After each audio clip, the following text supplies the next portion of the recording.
Šta nas dijeli, a šta ujedinjuje? Šta nam je promaklo, a nije smjelo? Šta nećemo da prećutimo? Pratite 520. izdanje talk show programa Zabranjeni forum. O temi: da li je Bosna i Hercegovina prijetnja regiji? O temi govore Ranko Mavrak, novinar dopisnik Hrvatske izvještajne novinske agencije. Mnogo je pitanja koja guše odnose Hrvatske i Bosne i Hercegovine. Profesor dr. Suad Kurtčehajić, Fakultet političkih nauka, Univerzitet Sarajevo. Hrvatska politika prema Bosni mora odustati od pokušaja stvaranja trećeg entiteta.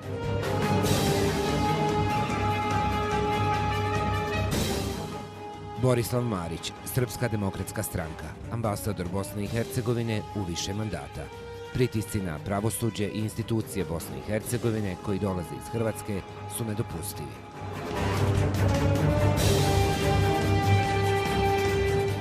Docent dr. Gordan Radić, dekan Fakulteta međunarodnih odnosa i diplomacije, Sveučilište Hercegovina. Da li su Hrvatska, Bosna i Hercegovina i Srbija centralni trougao balkanske politike? Docentica dr. Selma Delalić, dekanesa, Fakultet međunarodnih odnosa, Američki univerzitet u Bosni i Hercegovini.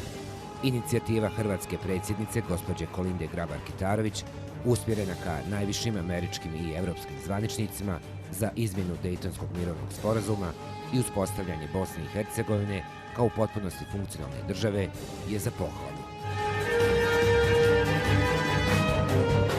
Adnan Sefer, 6 godina sam bio u Iraku sa Arapima. Da li su nam prijetnja? Davor Vuletić, zastupnik Demokratske fronte, Zastupnički dom Parlamenta Federacije Bosne i Hercegovine. Moramo se posvetiti usvajanju evropskih standarda. Izjava iz 2014. godine. Večeras postavljamo pitanja: da li su političke vlasti u Bosni i Hercegovini ozbiljna prijetnja regionu? Hrvatska, Bosna i Hercegovina i Srbija centralni trougao balkanske politike. Ko povlači kakve poteze?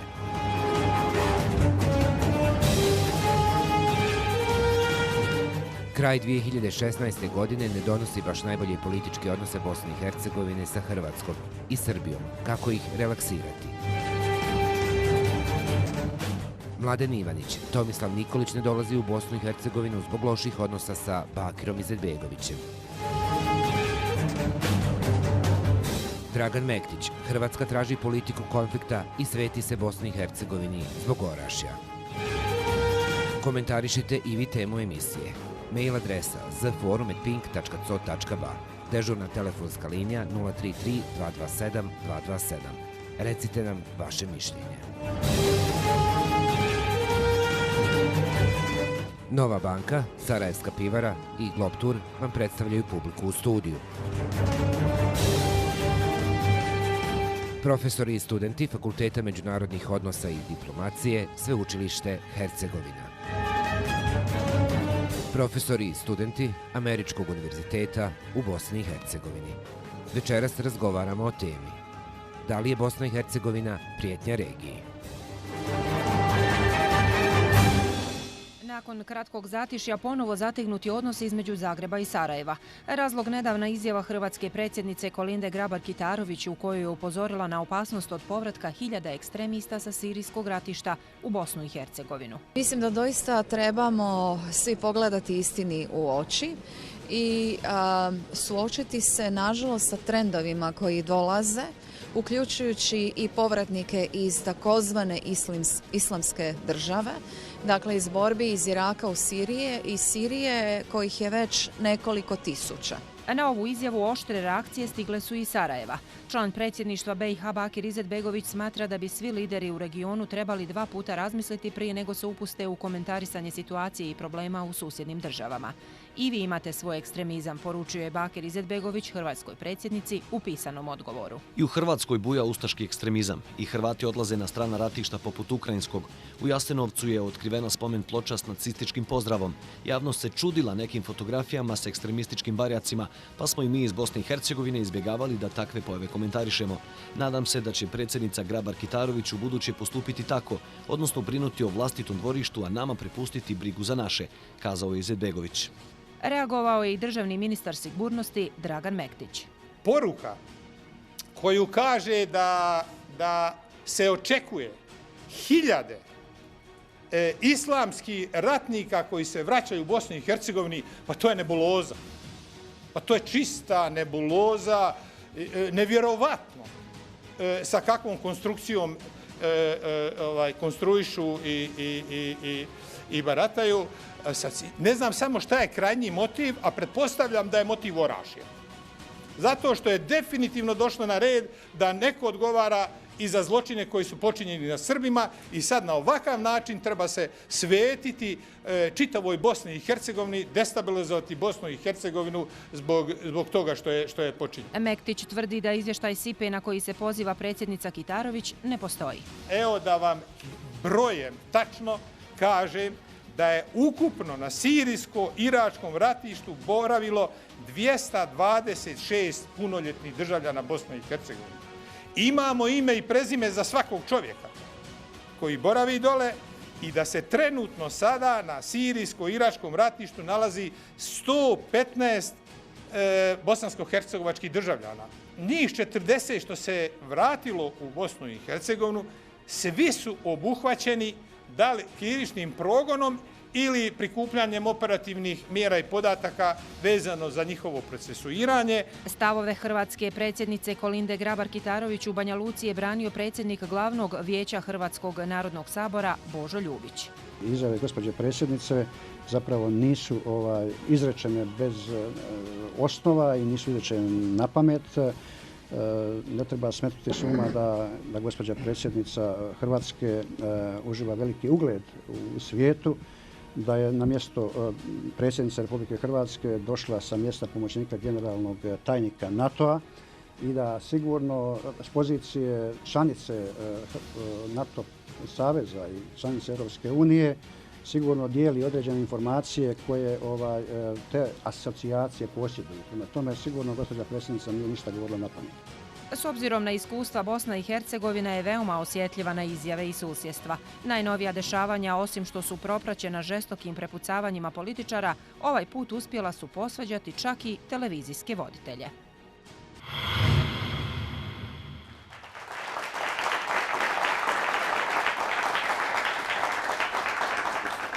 Tamo gdje nema kraja, teško da može biti početka. Jedino razumno jeste dati šansu dijalogu i večeras dajemo šansu dijalogu. Od ovog trenutka možete komentarisati, možete pitati 033 227.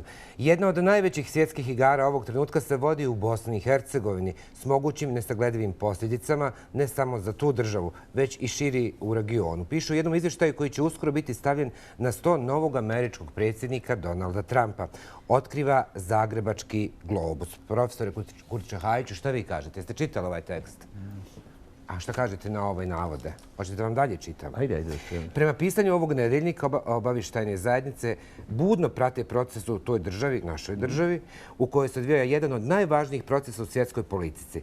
Na što je nedavno, kako se ističe, krajnje precizno i tačno, ali diplomatski ipak u Vijenu upozorila i hrvatska predsjednica Kolinda Grabar-Kitarović. Da vam kažem, što se tiče ovog što je Kolinda rekla, ja sam dao već svoje mišljenje. Ona je zaista pretjerala, ti podaci su pomnoženi puta... Kako pretjerala? Šta znači pretjerala? Puta 100 je pomnožila. Znači, ako uzmete da ona kaže da ima oko 4000 ljudi koji su bili na ratištu i koji su sada u Bosni, a zvanični podatak oficijalan je da se radi o nekih 45 koji su bili, koji se vratili, to je ogromna razlika. Gospodine Radiću? Zvanični podatak je 226 osoba koje su bile ili su se vratile s ratišta. Ne to koji su otišli na ratišta. Da, 220 nešto je zvanični podatak, ali se vratilo 45. Gledajte, ko je pretjerao? Da li je predsjednica Hrvatske pretjerala? Predsjednica Republike Hrvatske je kazala da je to brojka od nekoliko tisuća, ali uzimajući obzir da postoji granica od 1000 km između Bosne i Hercegovine i Republike Hrvatske, da je Republika Hrvatska članica Europske unije, NATO-a i da je predsjednica Republike Hrvatske obnašala visoku dužnost u NATO savezu. Prije funkcije predsjednice vjerojatno Republike Hrvatske. Ona ne govori te detalje bez nekih osnova. Profesore Kurtičajiću? Ne, ja mislim da jednostavno ovo su oficijalni podaci i ne možemo mi govoriti sa osnova ili bez osnova, to je zaista pretjerivanje. Pa evo danas je tako rekao ovaj šef ove evropske misije, Wigmajer, da praktično iz njegovog mjesta u Švedskoj više ima... Iz Göteborga. Da više ima mjesta ljudi koji su na stranim ratištima nego cijele Bosne i Hercegovine. Mislim da je zaista stvar prenapuhana. Gledajte, ne možemo zanemariti brojke koje jesu. Brojka je manja, rekli smo oficijalno je 226, ali sami ministar Mektić u nabrajanju tih osoba ispustio je jednu osobu u onom broju kada je nabrajao 46 ih se vratilo, 65 ih je kazneno progonjeno. Znači, negdje je nestao jedan džihadista, tako da kažem. U tom njegovom obraćanju. Znači, nije nebitno jedna osoba nije zanemarljiva ako se radi o terorizmu i ako se radi o nekim stvarima koje su vezane uz terorizam. Ali ova kaže 4000 da se vratilo, a tu se ne radi, tu se radi o grešci od 3000 i praktično 900. Da li je ovo vrhunac problema između Bosne i Hercegovine i Hrvatske? Pelješki most, granični prelazi, odlagalište nuklearnog otpada na granici, bijeg građana Bosne i Hercegovine u Hrvatsku nakon optužnica i izrečenih zatvorskih kazni. Da li je ovo vrh problema u odnosima između dvije zemlje? Odgovorit ću na to pitanje, ali bih se htio referirati na ovo o čemu je malo prije bilo riječi. Dakle, i mi moramo ovdje biti precizni. Predsjednica Grabar-Kitarović je pomenula izraz 1000, nije ona rekla 4000. Mislim da je rekla 4000. Ne, niste u pravu. Ona je rekla 1000, evo sad je to bilo u prilogu, ali dobro, to je samo pokazatelj kako vam u toj buci i bijesu promaknu podaci, znate, i onda se zapravo počne licitirati. Pa evo 1000 kad kažete, to može biti još gore nego 4000. Dobro, ako idemo tim terminom, da znate. Zadnji podatak Europola glasi da oni imaju podatke o 1700 i mislim 26 osoba koje su se vratile sa ratišta u Siriji i Iraku i mogu biti potencijalna prijetnja u tom smislu. Dakle, to je podatak Europola, ali no... Znate šta, mi smo imali situaciju, molim vas, mi smo imali situaciju, samo da vam kažem, sa Galijaševićem, kad je on rekao da ovdje ima 70 i nešto terorističkih kampova. Direktno u jednoj emisiji ja mu kažem, hajde molim vas, evo ja bih imao neki izvor informacije, ja ne znam ni za jedan. Dajte nam jedan da imamo teroristički kamp u Bosni, pa ćemo ga mi deinstalirati. Onda je on rekao uredniku, kaže, evo daću ja mail, kaže, profesor, šta će mail poslati, nikad ništa nije poslao jer je to izmišljena stvar. Znate, ima tih stvari koje vi samo date informaciju i onda ljudi počnu razmišljati je li, nije li i tako dalje. Mislim, u stvari, ono što sam ja zapazio, da najčešće 99% ono što je zvanična istina bude u tom pogledu istina. A ovo ostalo sve bude pod nekom teorijom zavjere, pa onda je li, nije li i tako dalje. Ja sam samo htio upozoriti da i mi moramo biti pažljivi kad govorimo o brojkama. Evo, vi ste izrekli brojku 4000 koja nigdje nije pominuta. Pazi, nije mi taj broj, ali ako je rekla 1000, pazite, ako je rekla 1000, on može prevazići i to, ali ogromna nesrazmjera odnosu... Može biti 98.000. Ako to kaže Galijašević, pa on se ne mora uzimati ozbiljno, ali ako kaže predsjednica Hrvatske, onda je to već izjava koja ima svoju veliku težinu. I zato je ona izazvala ovakve reperkusije. Gospodine Mavrak, zašto situacija u Bosni i Hercegovini zabrinjava predsjednicu Hrvatske? Zato što je to legitimno. Dakle, Bosna i Hercegovina je meki trbuh Balkana. Ona je definitivno pitanje svih pitanja za sve druge države regije, kako za Hrvatsku, tako i za Srbiju, tako i za Crnu Goru i za sve druge zemlje koje gravitiraju ka ovome području, jer je njihov primarni interes stabilnost i sigurnost u regiji. Ako nemate sigurnost i stabilnost u regiji, onda nemate nikakve pretpostavke niti za europske integracije, niti za gospodarski napredak, niti za stabilan i normalan život u zemljama u kojima želite da takav život imate. Dakle, legitiman je interes i izjave koje je dala hrvatska predsjednica nisu došle iz zlobe, nisu došle iz pakosti, one su došle zapravo iz najbolje namjere da se upozori da Bosna i Hercegovina između ostaloga ima i taj problem, a ima ga definitivno i da na njega naprosto treba obratiti pozornost. By the way, to je bio jedan intervju za jedan specijalizirani časopis koji je bio zapravo dalje publiciran i riječ je o tome da je riječ o jednom malom segmentu odnosa između Bosne i Hercegovine i Hrvatske, a ne o njegovom sukusu i ne o njegovoj biti. Dakle, prijateljsko je upozorenje u pitanju, a brojna druga životna pitanja koja čekaju rješavanje nikad nisu skinuta sa dnevnog reda i ona moraju doći na dnevni red, samo je pitanje prioriteta koji se postavljaju u određenom trenutku. Znate gdje ona pogriješila? Samo je pogriješila u jednoj stvari.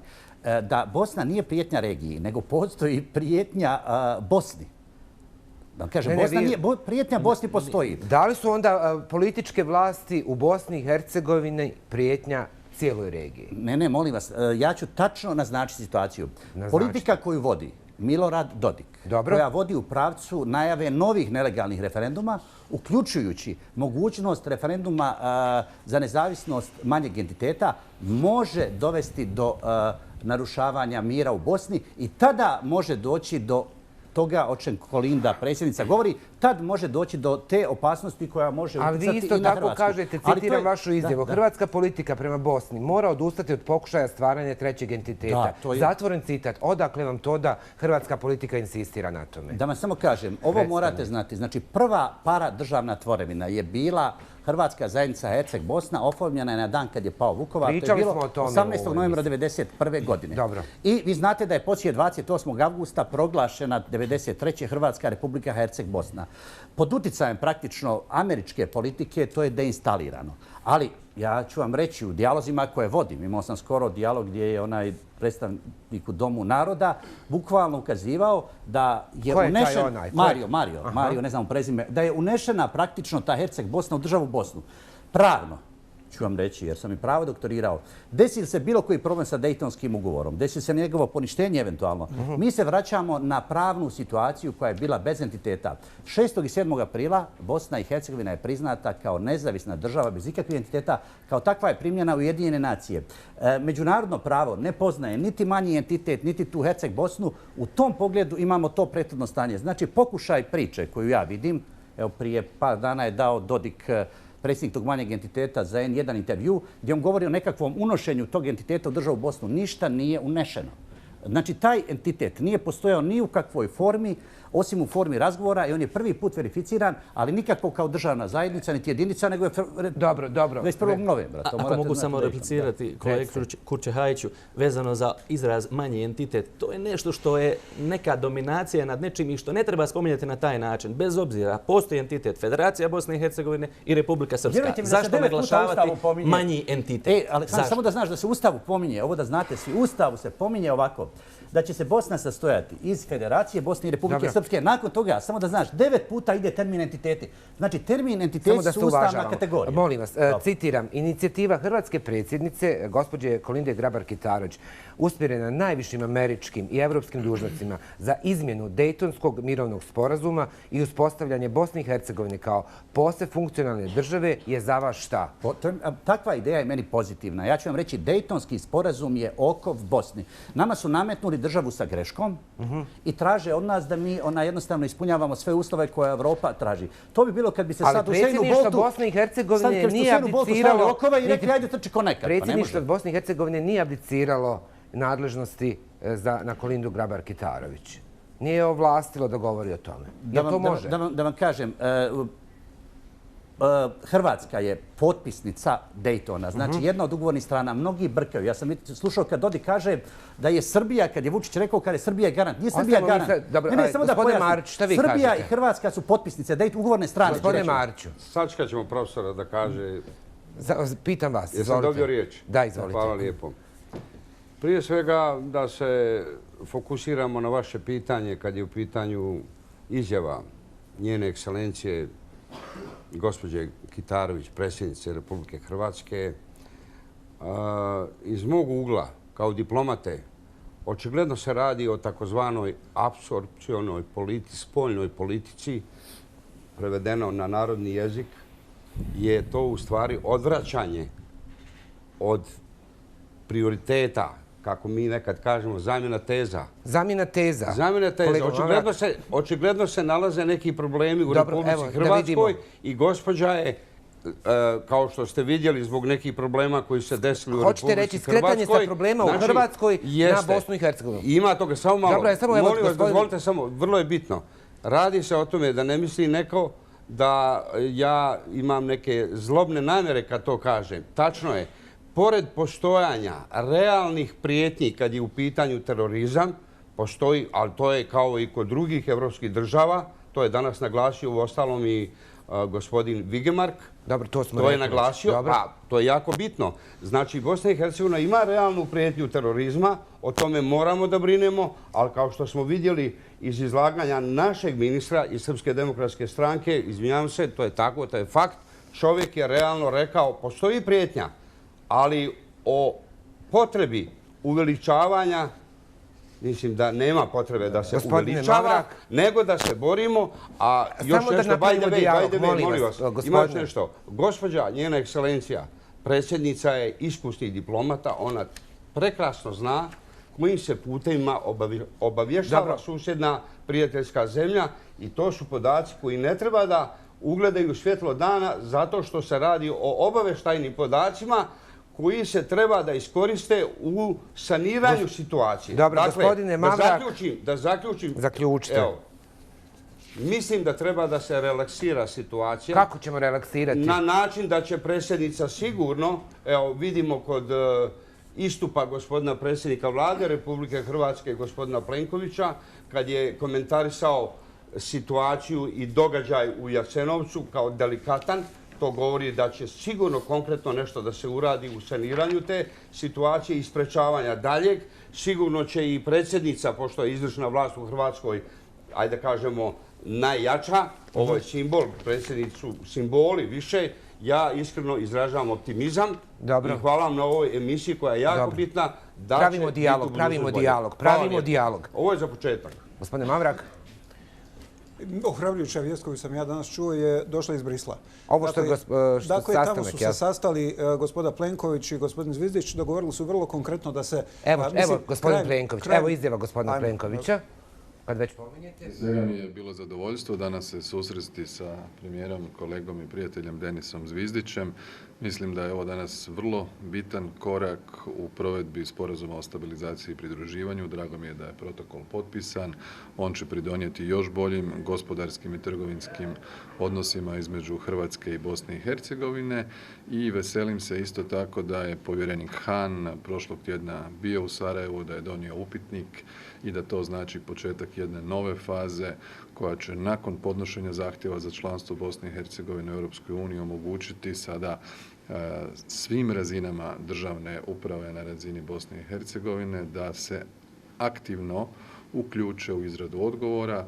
To je izazov koji je bio vrlo važan i za moju zemlju. Prisjećam se tih trenutaka. To će biti naravno i za administraciju Bosne i Hercegovine. Još jednom ponavljam da je Hrvatska spremna svoje stručnjake, svoje iskustvo, svoj know-how transferirati i potpisati sporazum o europskoj suradnji i niz eksperata je već i ovih dana uključen u aktivnu potporu. Evo i šta je odgovorio na sve to gospodin Denis Zvizdić.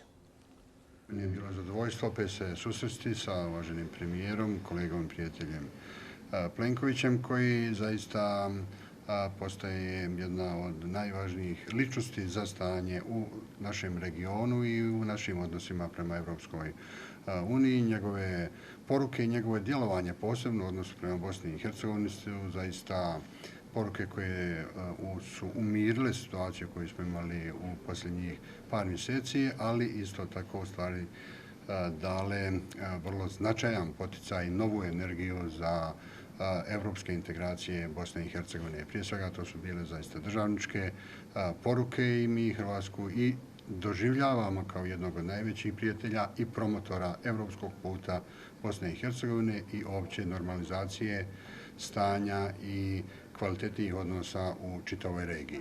Danas smo potpisali protokol koji znači novi iskorak prema našim evropskim integracijama. Sa uvaženim premijerom je dogovorena saradnja u procesu realizacije i pripreme odgovora na upitnik, što predstavlja jedno od najvažnijih i najzahtjevnijih faza kroz koje je Bosna i Hercegovina do sada prošla na putu evropskih integracija i razgovarali smo i o terminima za zajedničku sjednicu Vlade Hrvatske i Vijeća ministara Bosne i Hercegovine koju ćemo realizirati vjerovatno na kraju prvog kvartala naredne godine. Dakle, odnosi su zaista na jednoj visokoj razini, bazirani na međusobnom respektu i međusobnom razumijevanju i svi očekujemo da i u nastavku naše saradnje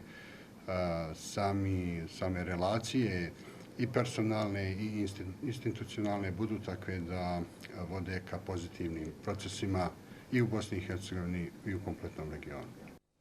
Evo, da li je ovo, gospodine Mavrak, smirivanje situacije? Ovo apsolutno je smirivanje situacije. Jako mi je bilo važno da ste ovo prikazali jer ovo šalje poruku da će dvije vlade imati u naredna 3 mjeseca sastanak na kojem će se definitivno rješavati otvorena pitanja koja već dugo čekaju. Praktična pitanja bitna od interesa, bitna za život ljudi u obje države i to je od ključnog značaja. Ali dopustite mi samo jednu opasku vezanu za ovo što smo sad vidjeli. Dakle, mi smo sad imali službeno potpisivanje onoga što se zove protokol uz privremeni trgovinski sporazum, uz sporazum o stabilizaciji i pridruživanju. Dakle, to je nešto što je bio uvjet Europske unije od trenutka kada je Hrvatska ušla u članstvo Europske unije. Znate što?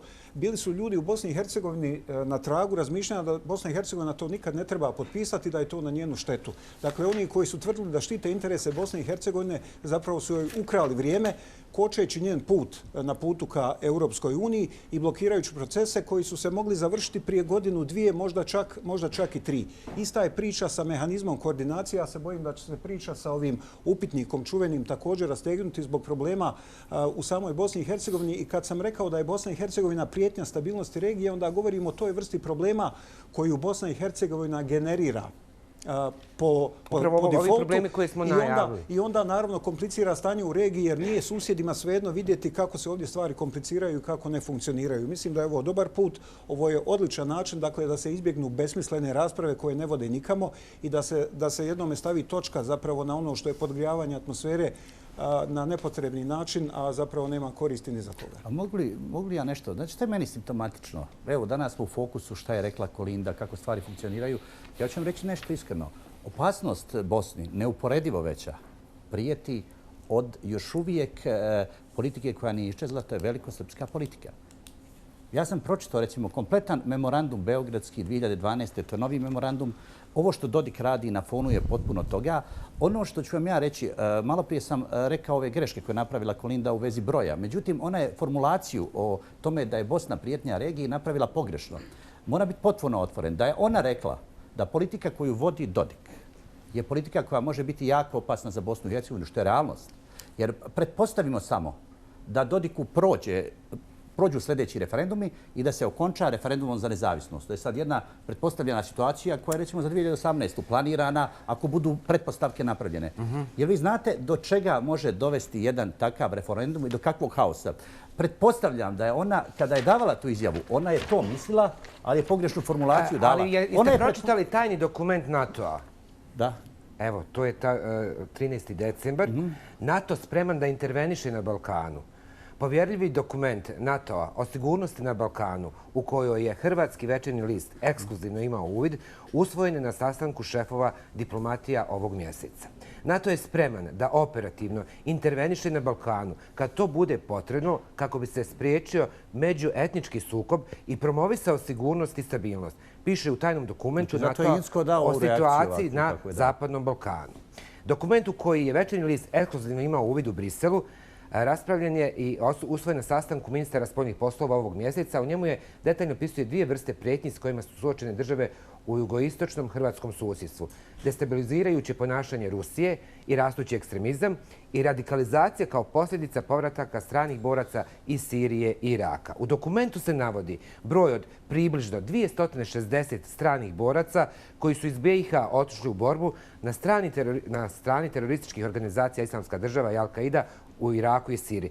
To je podatak s kraja 2015. godine. Kad je riječ o drugom razlogu za zabrinutost, zemlje članice NATO-a situacijom na Zapadnom Balkanu u povjerljivom dokumentu navodi se da je pristup Rusije najčešće usmjeren prema srpskom stanovništvu u regionu. Među Srbima ruske poruke imaju najveći odjek, dodaje se u dokumentu.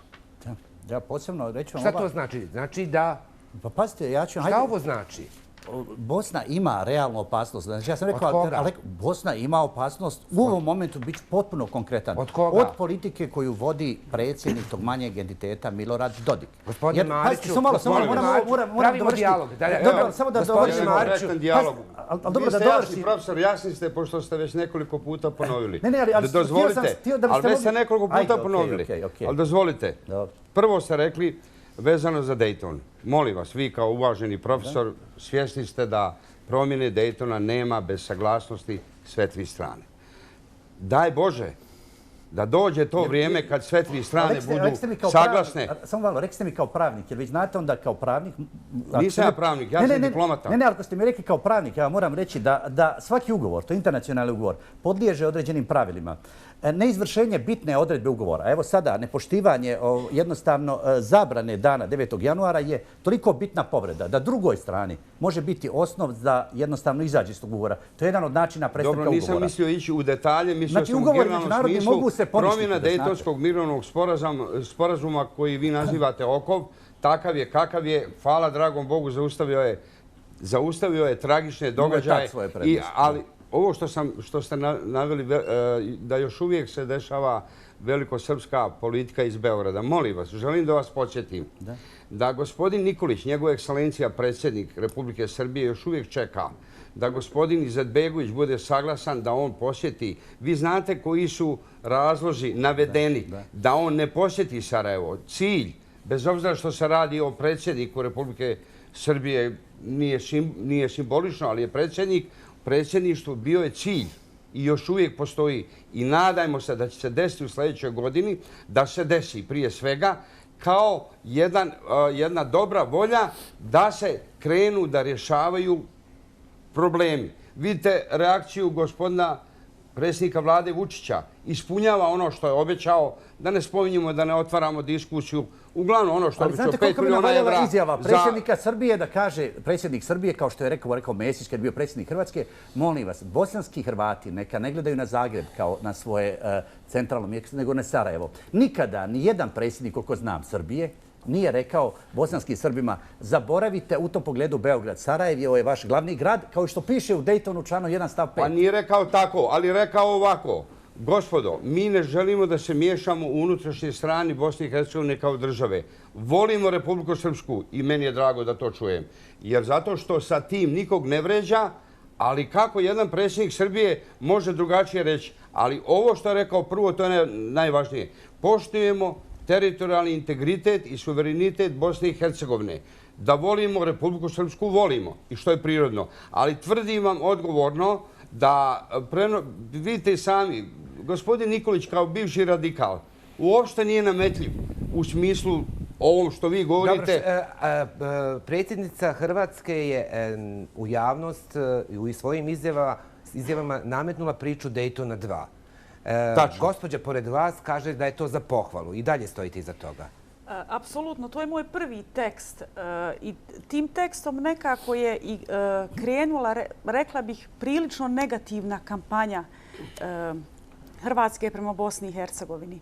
Prva izjava predsjednice Grabar-Kitarović je bila upravo to da će se zalagati da Bosna i Hercegovina postane funkcionalna država. To je za svaku pohvalu, apsolutno, jer to je ono što Bosni treba. Međutim... Ali tu je promjena Daytona. Promjena Daytona, Bosna i Hercegovina, nažalost, ne može profunkcionisati kao normalna, ne može postati funkcionalnom državom bez promjene tog unutrašnjeg društvenog uređenja. Međutim, ja sam zaista sretna što vidim ovakav razvoj događaja na relaciji Bosne i Hercegovine i Hrvatske, jer prioritet svih prioriteta u vanjsko-političkom smislu Bosne i Hercegovine su njeni susjedi. Da, ali sada imamo danas Vučića koji kaže nisam uvrijedio ni Hrvatsku ni Hrvate, pa onda imamo izjavu predsjednice Hrvatske da Srbija samo ispunjavanjem kriterija može u Evropsku uniju. Imamo te političke dijaloge u regiji. Politički dijalozi koji nimalo nisu konstruktivni i koji, bojim se, ne vode u onom željenom pravcu. U kom pravcu vode politički dijalozi? Pa, hvala vam prvo što sam dobio konačno priliku da nešto kažem. Nažalost, ove izjave i verbalni konflikti koje najviši državni zvaničnici susjednih zemalja imaju su jedan vrlo medijabilan vrh ledenog brijega koji ste vi spomenuli. Negativan, ali hvala Bogu da se 90% konkretnih životnih stvari od interesa za ove ljude u sve tri zemlje odvija u nekim drugim institucijama, mimo politizacije, gdje zaista... Jel vi mislite da je izjava predsjednice Hrvatske politizacija, politikanstvo? Pa pazite, mi u regionu, a boga mi u Evropi, imamo sve više vještih političara, a nemamo državnika koji bi u jednom pozitivnom smjeru okrenuli cijelu priču oko regiona. Gospođa Kitarović je vrlo cijenjena u NATO savezu. Ja ne znam da li je to politikanstvo. Ja nisam rekao da nije cijenjena. Ja sam rekao da su vješti političari, ali da nemamo državnike koji su spremni, ne podilaziti domaćem biračkom tijelu. Ne govorim samo o njoj, govorim i o svima drugima.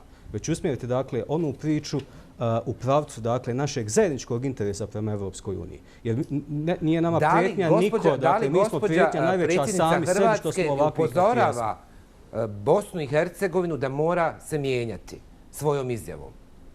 Zar to nije... Šta? Je li to normalno? Mogu li ja samo jednu intervenciju? Dakle, vrlo jasno je da stvari u ovoj zemlji ne funkcioniraju dobro. To je svakome jasno.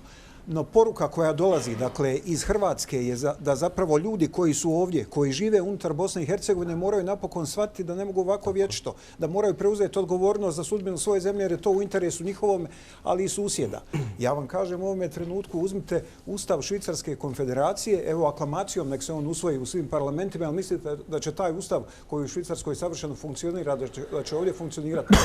Ja tvrdim da i Dejtonski sporazum ima pretpostavke savršene da funkcionira ukoliko postoji dobra volja, ukoliko se ljudi žele dogovoriti, surađivati i napraviti funkcionalnu zemlju. Dakle, to su izgovori, to su izlike koje zapravo nemaju veze sa stvarnošću i pitanje samo unutarnjeg konsenzusa koji u Bosni i Hercegovini kronično nedostaje i on onda generira probleme. Drugi ljudi koji su nama prijatelji ovdje u Bosni i Hercegovini se zbog toga brinu i mislim da to na taj način treba promatrati. Mogu da objasnim gdje je po meni suština problema? Da uključimo gospodina, recite vi. Slažem se s profesorom Kurče-Hajićem da je Dayton predstavlja sad trenutačno oko za Bosnu i Hercegovinu. Naravno, treba nešto mijenjati. Nakon 20 godina sve evoluira i moramo nešto raditi. To je sigurno. Šta vi mislite, nam treba Dayton 2? To vas konkretno pitam. Da li inicijativa gospođe predsjednice Hrvatske je validna za vas? Za normalno funkcioniranje države treba neka promjena. Mogu li ja se... Da li to novi Dayton? Šta znači neka promjena? Kako ćemo ga nazvati? Interveniranje u Dayton ili što?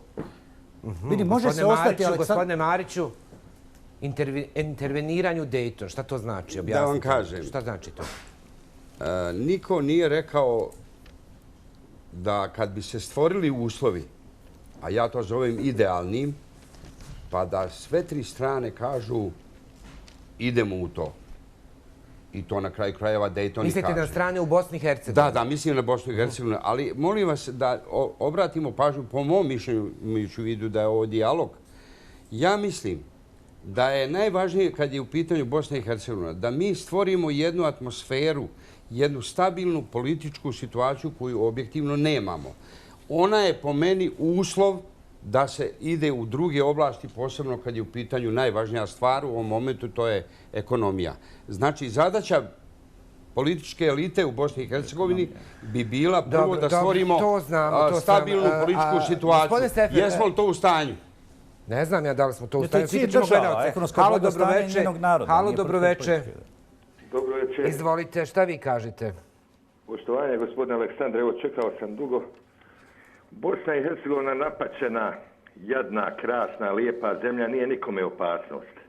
Bosna i Hercegovina je jedna sprega između istočnih i zapadnih susjeda da nam svima bude ovdje lijepo. A Boga mi nam neće biti lijepo ako istočni i zapadni susjed, aktivni sudionici sukoba 92. a ne garanti Dejtonskog sporazuma budu se ovako ponašali. Ja se, gospodine Aleksandre, ne bojim da je Bosna izvor nemira i izvor problema, izvor opasnosti u Evropi. Ja se bojim sukoba između istočnog i zapadnog susjeda. Pa vi pogledajte, oni nisu za 50 godina riješili problem presuđeni u povijesti ratnih zločinaca s jedne i s druge strane. Tamo su radikali na vlasti, ovdje su desničarski HDZ-ovci, tako da bi ja gospođi predsjednici poručio, jesu vehabije problem i naša sramota bošnjačka u Bosni i Hercegovini, ali ja bi poručio gospođi predsjednici da više u Hrvatskoj ima prebjega ovdje optuženi, osuđeni ratnih zločinaca nego što ima vehabija iz Bosne u Iraku i Siriji. Uzmite vi samo Kordića koji se vratio u središnju Bosnu, to je heroj, to je svetac, samo što nije proglašen svetcem, on je veća opasnost za Bošnjake u srednjoj Bosni da ne povuče za sobom 1993. godinu nego vehabije za Srbe u Višegradu ili za vehabije za Hrvate u Grudama. Ma to je nevjerovatna stvar. Ja se samo sjećam predsjednika Mesića i predsjednika Tadića u Srbiji. Kako su ti ljudi smirivali situaciju. I vidite šta se danas dešava. Nabavlja se oružje od Rusa na jednoj strani, NATO-a ovdje. Pustite nas, pa mi imamo ministra sigurnosti Srbina koji kaže da Bosna nije problem. Znači, pustite ova tri naroda, nemojte paliti. Dobro, gospodine Radiću, je li Bosna i Hercegovina problem regiji? Ma Bosna i Hercegovina ne može biti problem regiji. Mogu biti eventualno pojedinci, pripadnici terorističkih organizacija. Rekli ste da se slažete sa izjavom predsjednice Hrvatske i sad kažete nije problem. Tačno je rečeno da Bosna i Hercegovina je prijetnja regiji. Ne možemo kazati da je kao država prijetnja regiji. Znači, pojedinci unutar Bosne i Hercegovine... Koji su to pojedinci? Dajte ime i prezime. Ko? Pa ne možemo kazati da je to neko iz političkog establishmenta. Ne možemo kazati da je to netko od vlasti. Ali ako u ovoj državi postoje, znači, zastave i sila povremeno se vijore 100 kilometara od Zagreba, zašto predsjednica ne bi mogla reći da je to prijetnja regiji? Mislim da je to osnova. Čujte, ja ću reći ono što ponavljam. Ona je napravila pogrešan odabir riječi. Ona razmišlja kao predsjednica Hrvatske o sigurnosti Hrvatske. I ona je razmišljala o tome da dešavanja u Bosni, koja zaista su vrlo nezgodna, pazite, kod nas je proveden antiustavni referendum, napravljena je ta situacija, posljedicu još uvijek nismo vidjeli. Znači, ja ne znam, Incko govori o tome da je njemu crvena linija onog momenta kada Dodik ili raspiše ili provede referendum za nezavisnost. Izvinjavam se, ne možemo doći u situacije... Dobro, nekako opterećeni Dodikom. Dajte da pričamo o problemu. Pričamo o problemu u regiji. Ali znate što je Mesić? Mesić je rekao, ako se desi odvajanje kada manjeg entiteta, Hrvatska vojska će ući u Bosnu. Potpuno je otvoreno rekao kad je bio predsjednik. Gospodine Mariću... I samo da vam kažem, da on nije to rekao... Dajte da se oslobodimo tih pritisaka ove priče. Ja to gledam iz ovog ugla. Srbija ima istinski interes vis-a-vis pravila Evropske unije koje želi očigledno da priđe, da uđe. Znači, njoj ne treba sukob sa susjedima bilo kakve vrste ko ni treće oko. Evo vidite šta radi sa Prištinom. Pokušava da napravi neke stvari u smislu dogovora i tako dalje, bez obzira što je to bolno pitanje, da ne otvaramo tu temu. Hrvatska također. Nju isto. Nestabilnost joj ne treba, jer to nije joj interes. I slažem se i hvala vam gospodinu Mladovu što je pokazao ovaj prilog iz Brisela malo čas. To je isto dokaz i ovo što je gospođa profesor rekla. Ali dobro, zašto Dodik govori da mu je Sarajevo inostranstvo, da mu je federacija inostranstvo? Što se tiče Dodika, evo nemojte misliti, ja nisam pripadnik njegove stranke. Ali mislim da nije sad u ovom momentu tema, pustite to, neka ide svojim tokom u smislu, ne mogu ja, nisam ja čarobnjak da predvidim šta i kako, ali u svakom slučaju Dodik je dužan da se ponaša u okviru Dejtonskog mirovnog sporazuma. Sarajevo je glavni grad po Dejtonu. Pa mislim, on je dužan, kao predsjednik Republike Srpske, uvažimo gospodina predsjednika Republike Srpske, koji je dužan da se ponaša u skladu sa Dejtonskim mirovnim sporazumom. Znači, ne treba ga mijenjati, jel? Srbima je to interes u Bosni i Hercegovini sa svoja druga dva konstitutivna naroda, da žive zajedno u miru i da poštivanjem Dejtonskog mirovnog sporazuma upravo na ovo što sam malo čas rekao, utiču na sačinjavanje stabilne političke situacije, tad će nas mnogo više drugi cijeniti, a mi ćemo imati šansu da se bavimo ekonomskim problemima. Gospodine Sefer, da li se pretjeruje sa izjavama o tome kakvu opasnost za Bosnu i Hercegovinu predstavljaju osobe koje se vraćaju sa ratišta u Siriji i Iraku? Pa svakako, prije svega dobroveče i pozdravljam sve vaše gledalce. Prije svega svakako da se pretjeruje. Kako ste pretjerili? Evo ja ću samo za početak da kažem, sa ovakvim političarima u Bosni i Hercegovini, Bosna i Hercegovina nije nikome prijetnja osim samo svom narodu. Sa sve tri strane, to su nesposobni političari i oni su prijetnja svome narodu. A Bosna ovakva kao zemlja nije nikome prijetnja, vjerujte. I samo da se nadovežem na vaše gledalca. Ni po kojem osnovi vehabije nisu sramota bošnjačkog naroda. To nikad. Neću ja dozvoliti da neko kaže prvo što vehabije kao pojam ne postoji. Vehabije kao pojam su izmislili NATO, Amerika, Izrael. Oni su izmislili pojam vehabije. Samo sekunda. Gospođo Delalić, je li vi znate? Je li ovo tačno? Molim vas, samo replicirati. Ne, slušamo, pravimo dijalog, replicirate jedni drugim. Je li ovo tačno? Gledajte, i recimo u arapskom jeziku kaže se vehabi. Jeste. Ne postoji. Znači to ne postoji.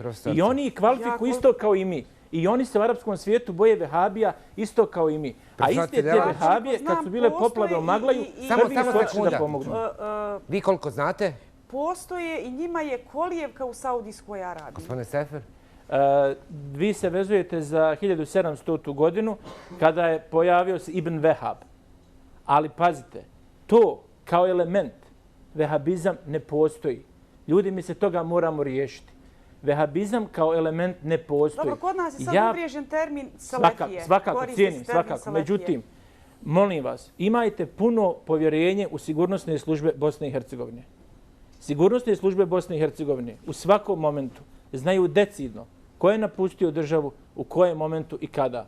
Gospodin Mektić je čovjek koji, vjerujte, evo indikativna je stvar, da su recimo 3 političara možda koja su najbolja u BiH, gospodin Crnadak, gospodin Mektić i gospodin Obrenović, nijedan nije, kažemo, Bošnjak. Ali vi da vidite kako gospodin Crnadak zastupa interese Bosne i Hercegovine, vi bi se stvarno iznenadili. Ali gledajte, gospodin Mektić je recimo formirao i radio kao prvi direktor agencije za... Molim vas, pričajte o temi, nemojte pričati o ljudima. Pričamo o temi. Pitao sam vas konkretno. Nisu opasnost, to je pretjerano. To je pretjerano. Gospodine Radiću, jesu li opasnost? Ako postoje i djeluju unutar tih skupina, a postoje, evidentirali smo ih, znači odlaze na ratišta u zemlje pod zastavom ISIL-a. Pa šta su to uradili, ako su opasno, samo mi objasnite šta su to uradili? Imamo mi primjera, znači autobomba u Mostaru, postavljanje bombe u policijsku postaju u Bugojnu ili Travniku, nisam sad siguran. Jedan stradao. Gledajte, pa nije. Pa idemo dalje, Zvornik, onaj što je onaj otac, jedan stradao. Imamo ovdje pucanje na američku ambasadu. Nijedan nije stradao. Saberite sve što se desilo.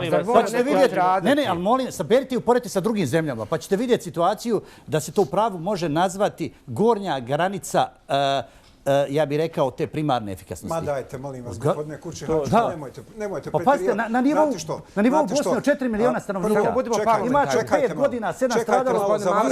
Za vas je jedan mrtav čovjek ništa. To je vama ništa. Imate ubistava klasičnih desetine. Sad ste stvarno prešli jednu crvenu crtu tolerantnu. Napravite paralelu sa drugim evropskim zemljama. Pa jedan onaj Norvežanin pobio 70 ljudi, pobogu, to je terorizam. Pa kažu psihopata. Kod nas kad psihopata napravi, kažu terorista. Samo da budemo parlamentarni, molim vas, gospodine Mavrak. Gospodine Kučehajić, stvar je vrlo jednostavna. Imali ste teroristički napad u Rajlovcu. 2 su vojnika ubijena.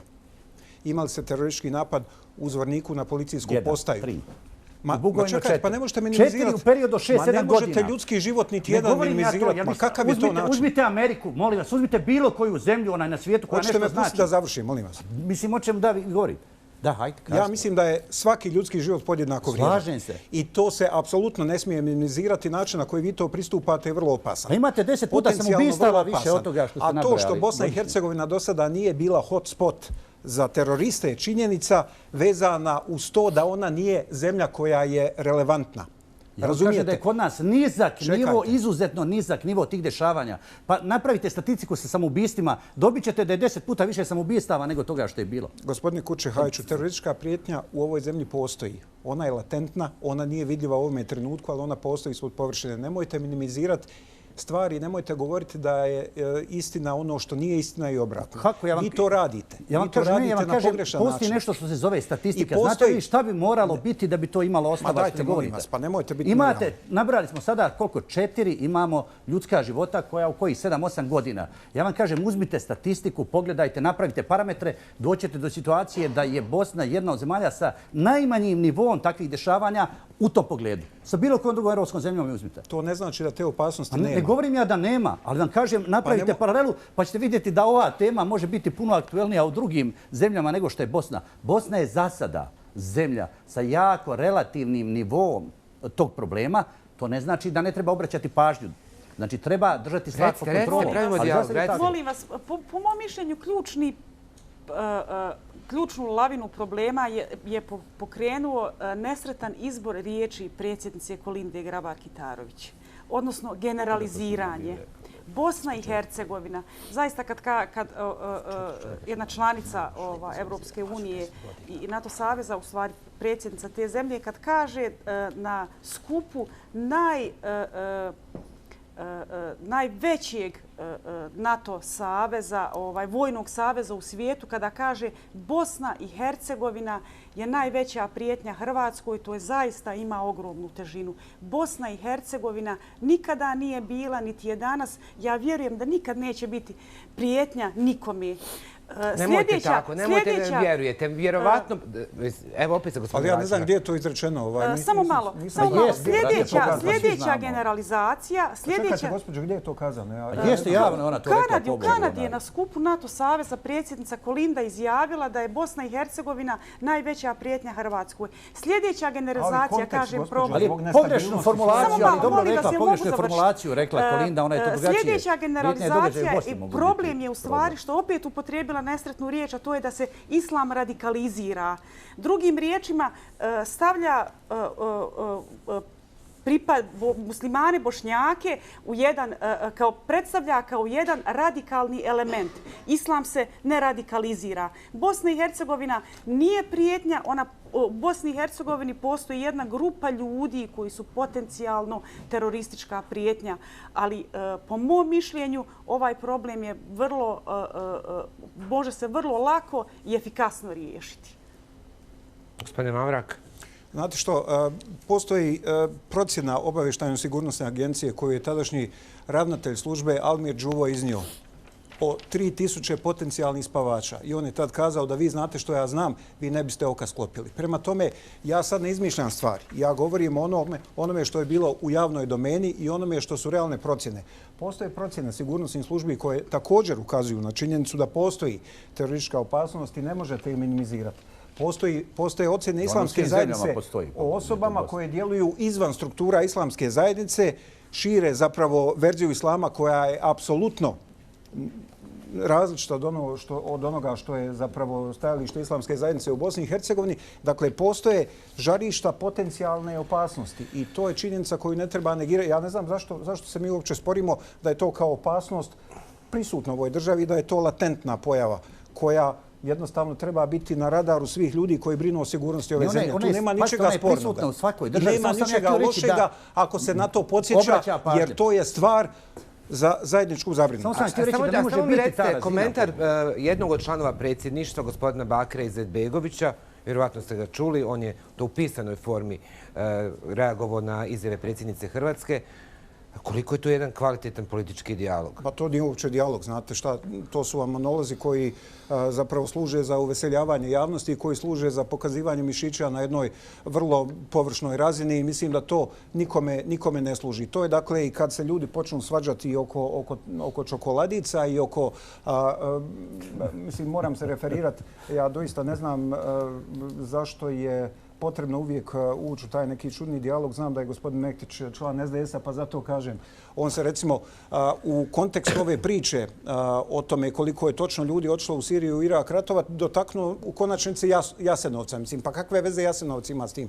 Znate, to su te vrste polemika koje cijeli ovaj prostor drže zatočenikom prošlosti, ne daju mu da krene naprijed i onda se zapravo narod nađe u čudu i pita se gdje uopće živi i s kakvim to političarima. Gospodine Mavraka, ste već spomenuli, gospodin Mektić se dotakao Jasenovca zato što je, pored tog događaja koji je strašan, da se posle toliko godina ponovo tamo pojavljuju fašističke parole u tom kontekstu.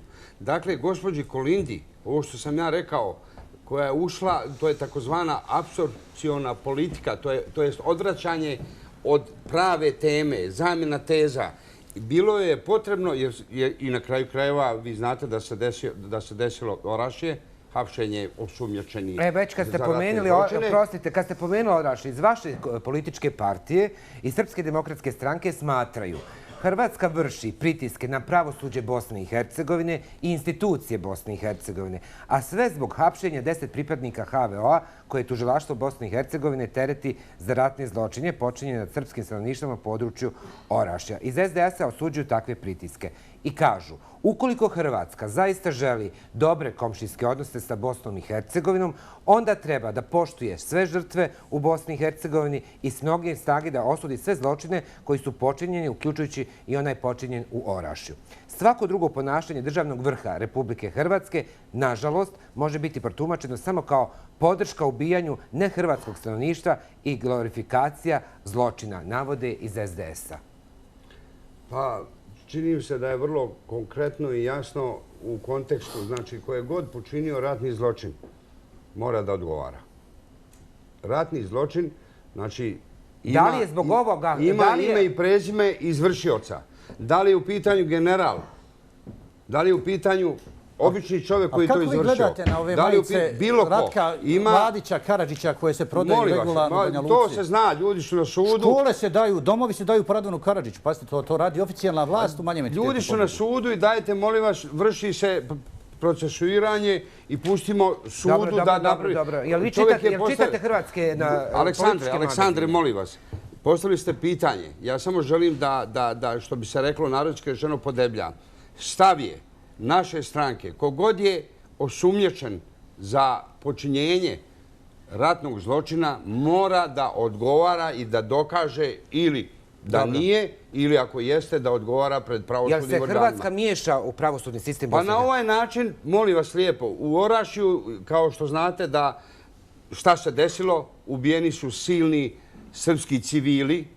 Da li se Hrvatska miješa u pravosudni sistem? Pa na ovaj način da. Na ovaj način da. Gospodine Mavrak, samo da, evo, pročitajte, vidite što piše. Ali pazite, nećemo sada vaditi iz konteksta šta je ko rekao, nego govorim vam opšti stav moje stranke. Dobro. Da li se Hrvatska miješa u pravosudni sistem Bosne i Hercegovine? Neka pravosudni organi... Gospodin Mavrak. Ja moram nešto kazati vezano za to što držite sad u ruci, jer ste i prije toga citirali, ja mislim, 2 teksta, još jedan iz Globusa i neki iz Večernjaka koji se referira na tajni NATO dokument. Ja sam novinar dovoljno dugo da znam zapravo kakvim se sve spinovima mediji služe. To su apsolutno spinovi. Apsolutno je nemoguće. Mislim da dokument koji, kako kaže tamo, treba završiti na stolu Donalda Trumpa dospije do medija na taj način. Ja kažem da su to konstrukcije. A zašto se onda takvi tekstovi pojavljaju u hrvatskim medijima? To treba pitati ljude koji to objavljuju. Ja ne mogu spekulirati u ovome trenutku, nisam u poziciji da vam to pojasnim. To najbolje da njih nazovete pa da pitate, ali ja garantiram da u tim dokumentima i u ovome kako ste citirali koji se veže za mogućnost vojne intervencije na području. Jeste, NATO spremno da interveniše na Balkanu. Znate kako vam se to radi? Uzmete originalni dokument i onda na njega naštiklate ono što vam paše u jednom trenutku jer želite postići neki cilj. Dakle, zna se vrlo jasno što su modaliteti i načini intervencije eventualne vojne međunarodne zajednice. To je, dakle, Berlin Plus. Berlin Plus je sporazum koji je definiran kao vrsta suradnje između NATO-a i vojnih struktura Europske unije. Dakle, u Bosni i Hercegovini imate vojnu strukturu Europske unije koja nosi dominantnu odgovornost za vojnu sigurnost i imate NATO koji je tu spreman pomoći. Dakle, način na koji Berlin Plus funkcionira je dostupan. Otiđite na web sajt Europske unije, NATO-a, naći ćete i imat ćete pola ovoga tamo Gospodine Radić, jel vi čitate hrvatske medije? Ponekad, da. I u posljednje vrijeme puno tekstova, kažu istraživačkih tekstova o Bosni i Hercegovini. Evo, citirao sam Globus, vrlo cijenjen politički magazin u Hrvatskoj. Čitate li Globus? Jesam ponekad, da. I? Pa gledajte, je li to spinovanje? Šta to znači? Slažem se da mnogo stvari ovdje idu u kontekstu nekih dnevno-političkih događanja ili možda planiranja nekih izbora u određenim zemljama, bilo Hrvatskoj, Srbiji, slično kao i... Mislite da Hrvatska lobira glasače u Bosni i Hercegovini kroz svoje tekstove, kroz medije svoje? Moguće je i to. Zašto da ne? A gledajte, ovo što se tiče predsjednika Republike Srbije Vučića, ja vjerujem njegove izjave su na tragu njegove vjerojatne kandidature za predsjednika Srbije, koja je veoma izvjesna. Dobro, čujemo gledalce, pa ćemo publiku u studiju. Halo, dobroveče. Halo, dobroveče. Dobro, 033-227-227. Publika, izvolite. Hrvatska želi da napravi problem sa fokusom na muslimane, da budemo pod lupom, a to znači pod pritiskom međunarodne zajednice da bi ostvarili treći entitet, kaže jedan od gledalaca. Vete samo na Bošnjake. Šta vi kažete, gospodine Radiću? Ne bi baš na taj način mogao objasniti to, takav pritisak. Upravo ja se samo složiti, to su sve medijski spinovi. Isto što je 9. Dobro, šta je realnost? Recite mi šta je realnost? Ako živimo u vremenu medijskog spina, šta je realnost? Evo, što je sve spin, šta je realnost? Ako je spin izjava predsjednice Hrvatske, ako je sve spin, šta je realnost? Evo, gledajte. Šta je realnost? Klasična tri spina. Klasična tri spina navodim. Prvi, 9. januar. Kakve to veze ima 9. januar proslava 20 godina se slavi odjednom gospodin Izetbegović? Kad opozicija u Republici Srpskoj, vi me molite ispraviti ako griješim, ja nisam političar, govorim to sa nekoga ko radi analizu sigurnosnih situacija za privatne firme. Kada opozicija jača nego ikad, odjednom gospodin Izetbegović spominje 9. januar, odjednom problem, odjednom Dodik izlazi s nekim nebitnim referendumom, ba to nikakve važnosti nema, to je tako jedna bezvezna situacija, ali se dešava jedna druga stvar. Da on razori u Republici Srpskoj, pobjedi na gotovo svim opštinama. Odjednom. Čovjek treba da izgubi izbore, odjednom treba da pobjedi. Evo i HDZ, sad zajedno sa gospodinom Kitarovićem, rade i oni na svojim spinovima, muslimani su problem, a vamo im SDA vraća s ove strane, odjednom su kladionice problem. Kakve veze imaju kladionice? Pa jedno naplatno mjesto državu košta 10.000 maraka. Gospodine Vuletić, je li to tačno? Jel se mislite i vi ovako? A to je vaše odlično pitanje. Šta je u stvari realnost nakon svojih spinova i časopiste koje ste citirali? Ja hoću da se informišem o vanjskoj politici, čitam Foreign Affairs. Ne čitam ni Globus, ni mnoge koje... Baš mi je drago zbog vas što vi to čitate. Pitam vas konkretno, čuli ste šta je realnost onda? Šta je realnost? Svi političari su se očitovali na izjavu predsjednice Hrvatske. Čuli ste od članova predsjedništva preko svih mogućih na društvenim mrežama, dali su komentare. Evo, sad smo rekli da je to spin. Šta je realnost? Šta da misle glasači u Bosni i Hercegovini, šta se dešava? Ovako, realnost je sljedeća da, kako ja to shvatam, jeste da bez obzira na stalne izjave da se poštuje suverenitet, teritorijalni integritet Bosne i Hercegovine itd. Nažalost, u percepcijama ljudi Bosna i Hercegovina se shvata kao teritorija, ne kao zemlja. I to je teritorija na kojoj svak može bilo šta reći. Ko shvata Bosnu i Hercegovinu kao teritoriju? I susjedi, dakle, i Hrvatska, i Srbija, boga mi i Turska. Dakle, svi ovdje nastoje nešto u svom interesu da odrade, pozivajući se na to da je Bosna i Hercegovina suverena država. Da li smo mi za Hrvatsku teritorija ili država? Apsolutno država. Dakle, Hrvatska je bila definitivno među prvim zemljama koja je priznala Bosnu i Hercegovinu. Bilo je različitih faza odnosima između dvije države, no bez obzira na sve ovo što se sad zbiva, nema ni jednog realnog, utemeljenog argumenta kojim bi se potvrdilo da Hrvatska dovodi u pitanje teritorijalnu cjelovitost, integritet i suverenitet Bosne i Hercegovine. To je neupitna činjenica. Hrvatska naravno može imati svoju percepciju o tome kako je Bosna i Hercegovina mogla idealno ili manje idealno izgledati, ali to je stvar Hrvatske, nije stvar Bosne i Hercegovine.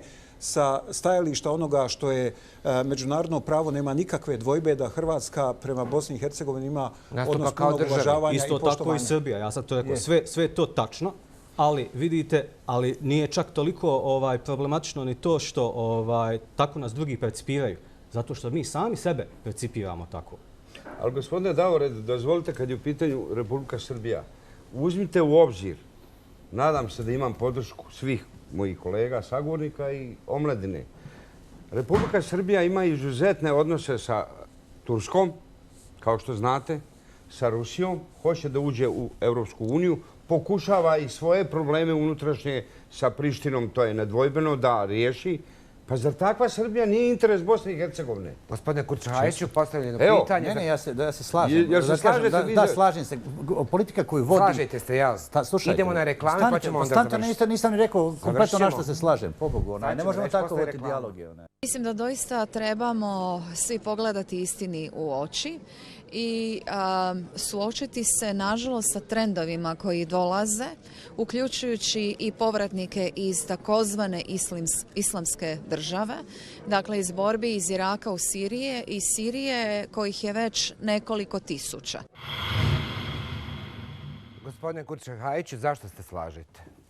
Ja ću vam reći, meni odgovara ta situacija. Pozitivni vjetrovi sigurno iz Srbije mi odgovaraju i Bosni odgovaraju, ali ću vam reći isto tako. Ono što bih ja želio da, s obzirom na ovu situaciju, malo prije ste rekli Dodik, nisam opterećen Dodikom, ali pobogu kad neko ko je predsjednik jednog entiteta, ko je visoko pozicionirana ličnost, kaže u jednoj emisiji, sad za N1, da mu je Sarajevo inostranstvo, da mu je Federacija inostranstvo, da će se Bosna raspasti, da ne voli Bosnu, da on voli samo Srpsku, da je to država, da je Bosna državna zajednica, sve su to netačni termini. Znači, postoji toliko antiustavno djelovanje u jednoj emisiji da nisam ja opterećen njim, nego onim što on radi. I ja ću vam reći, kad sam rekao da Bosni prijeti opasnost od te politike, ja bih volio zbog toga da Srbija, pored tih pozitivnih stvari koje posebno Vučić radi, da se distancira od jedne takve politike. Ja bih želio jednostavno da vidim jednu tarabu prema Dodikovoj politici, da on za takvu politiku nema prolaz u Srbiji, da se jasno kaže takva politika ne može imati prolaz jer Srbija je potpisnica. Znači, to je ono što je važno, ugovorna strana. Ona odgovara, kao što su i ove zemlje. Ovo što je zadnji put Incko rekao da jednostavno u određenoj situaciji prelaska crvene linije da će Bosna biti branjena. Dobro, a Hrvatsko je jako bitno pitanje Hrvata u Bosni i Hercegovini. Nije to bilo. Ovo što je sinoć član predsjedništva Bosne i Hercegovine izjavio na N1 televiziji da jedno rješenje jeste i treći entitet.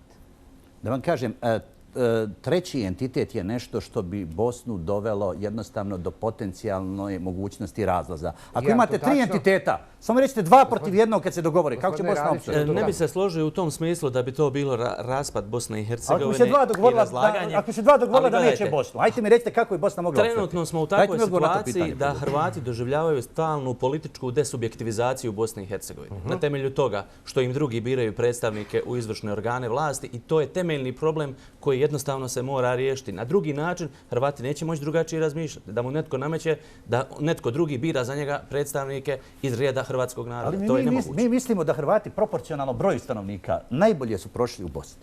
Znači, proporcionalno njihovom realnom broju koji žive, da je možda najbolje biti Hrvat i govoriti da si ugrožen i imaš ovu poziciju, imaš onu potpuno. Nemojte tako. A ja kažem da je to s aspekta Bošnjaka, mi tako vidimo. A vi opet vidite da vi imate tu vrstu problema. Gospodine Radiću. Kažem, ta desubjektivizacija političkih prava Hrvata u Bosni i Hercegovini je prisutna i utemeljena je znači na nepravednom izbornom zakonu. Šta je rješenje? Za Hrvate izmjena izbornog zakona u Bosni i Hercegovini jedina mogućnost da se uspostavi ravnopravnost i konstitutivnost u punom smislu. Evo ovo bih htio da pitam, da mi samo odgovori neko, molim vas, evo sve što vas ima. Imamo strašan problem u Ustavu, imamo konstitutivne greške kroz ovo izražene. Znate zašto? Svaki građanin bi trebao imati, bez obzira kom narodu pripada, jednako pravo da dođe na bilo koju poziciju. U Ustavu, član 2, stav 2, kaže da Evropska konvencija ima snagu ustavnu. Član 4 kaže nikakve nema diskriminacije. A onda imate ove odredbe koji kažu da članovi predsjedništva mogu biti samo Srbi, Hrvati, Bošnjak i to gdje žive. Da u Domu naroda mogu biti samo da pripada ovim narodima. Imate, znači, ustavna rješenja koja su u koliziji. Imate naziv jednog entiteta po jednom narodu, što ne može biti. I to je jedna od konstrukcionih greški Ustava. I ja kažem sada, znači, kako dolazimo do situacije, ako bi se bilo na koji način napravio izborni zakon, da bi se to uradilo, kako bi recimo Čović htio, došli bi opet u situaciju... Kako bi to Čović htio? Pa ne znam, ovi na neki način sigurno, gledajući da napravi neku vrstu kombinacije u kojem bi Hrvati određivali, znači hrvatskog člana predsjedništva po svim okolnostima, došli bi do situacije da se pita neko ko hoće da se osjeća Bosanac, ko hoće da je Jevrej, ko hoće da pripada drugom narodu, kako će se uklopiti u takvu vrstu izbornog inženjeringa. Neka se to objasni. Pa ja vidim da gospodin Kurčajić sebe predstavlja glasnogovornikom Bošnjaka, što se Ne, nije to i Bosne je ukupno, rekli ste interesa mi Bosne. mislimo, tako da upotrijebili ste doživljavamo. Pa dobro, znači... Vidimo na određenim pozicijama, evo financije, stalno su Hrvati u financijama. Ja vam hoću kazati samo jednu stvar, znate, nije uopće bitno što vi osobno kao Bošnjak ili Bošnjaci kao skupina misle o tome kakva prava imaju Hrvati ili Srbi u ovoj zemlji. Bitno je što oni misle, dakle o tome kako oni žive u ovoj zemlji i kako je njima. Je li ova zemlja njima komotna ili im nije komotna? Je li to zapravo okvir u kojem oni žele živjeti ili ne žele? Ja vam želim predložiti jednu temu za razmišljanje. A ona glasi ovako. Dakle, Bosna i Hercegovina će se svakako raspasti ne bude li u njoj unutarnje kohezije potrebne da je sačuva kao cjelovitu državu. A sad vam kažem još jednu stvar. Tek rastu otrovni plodovi rata i porača u ovoj zemlji. Rastu segregirane generacije mladih ljudi koji nemaju apsolutno nikakvo iskustvo života sa drugima i drugačijima. U percepciji tih ljudi dogodit će se jednoga dana da će ti ljudi shvatiti da oni žive u svojim izoliranim etničkim prostorima i da im zapravo drugi i drugačiji uopće ne trebaju i da im ergo ne treba ni država koja ih uvjetno rečeno sili da žive sa drugima i drugačijima s kojima oni nemaju ništa. Bez unutarnje kohezije, kakvi god bili susjedi Bosne i Hercegovine, može se ponovo Slobodan Milošević pojaviti ili ne znam više nijako, ona se ne može očuvati. I ako političari, političke stranke, ali i narodi u Bosni i Hercegovini ne budu shvatili koliko je nužno izgraditi tu koheziju, a to je moguće samo na kompromisima, Bosna i Hercegovina nema budućnost. Ja se sa svim slažem što se tiče, znači zaista kompromis. Vi ste nešto rekli što, da ne bude suviše u prvom licu jednine, da se u Bosni i Hercegovini mora, ukoliko želimo da ona opstane, da se stvori jedna politički, prije svega stabilna situacija. To ste sad rekli. U tom kontekstu onda imamo šanse da se razgovara o svim drugim oblastima, a još jednom ponavljam, zbog ovih mladih ljudi sutra kad završe fakultet, da imaju gdje da rade. Dobro, da ih pitamo šta oni kažu. Ako ne budu imali gdje da rade... Dobro, mladi, izvolite. Pa davaj sve. Zovem se Sejaf Hadžić i student sam Američkog univerziteta. Prije svega, htio bih da kažem da postoje ovdje stavovi s kojima se lično slažem.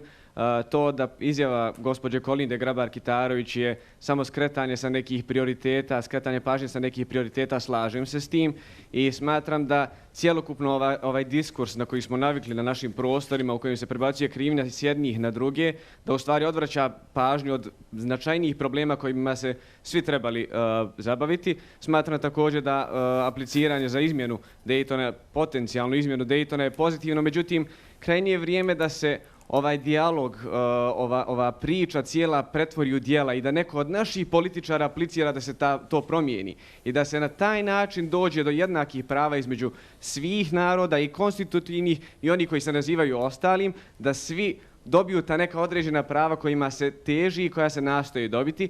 I htio bih da postavim pitanje gospodinu Kurčehajiću. Da li je uopšte moguće u okviru ovog Daytona i koliko je uopće moguće generalno govoriti o trećem entitetu i koliko je moguće u ovom trenutku govoriti i o izmjeni izbornog zakona, pošto vidimo da se to već neko vrijeme razvlači. Kratko. Pa evo ja ću vam reći, ali ne mogu, kratko mi sad mogu bi reći jednu najvažniju stvar koja je, pošto smo malo prije govorili o tom Daytonu 2, ali ću vam čak reći. Ovaj Dayton, kakav jeste, u sebi sadrži šifre integracije Bosne. I znate gdje mi imamo problem?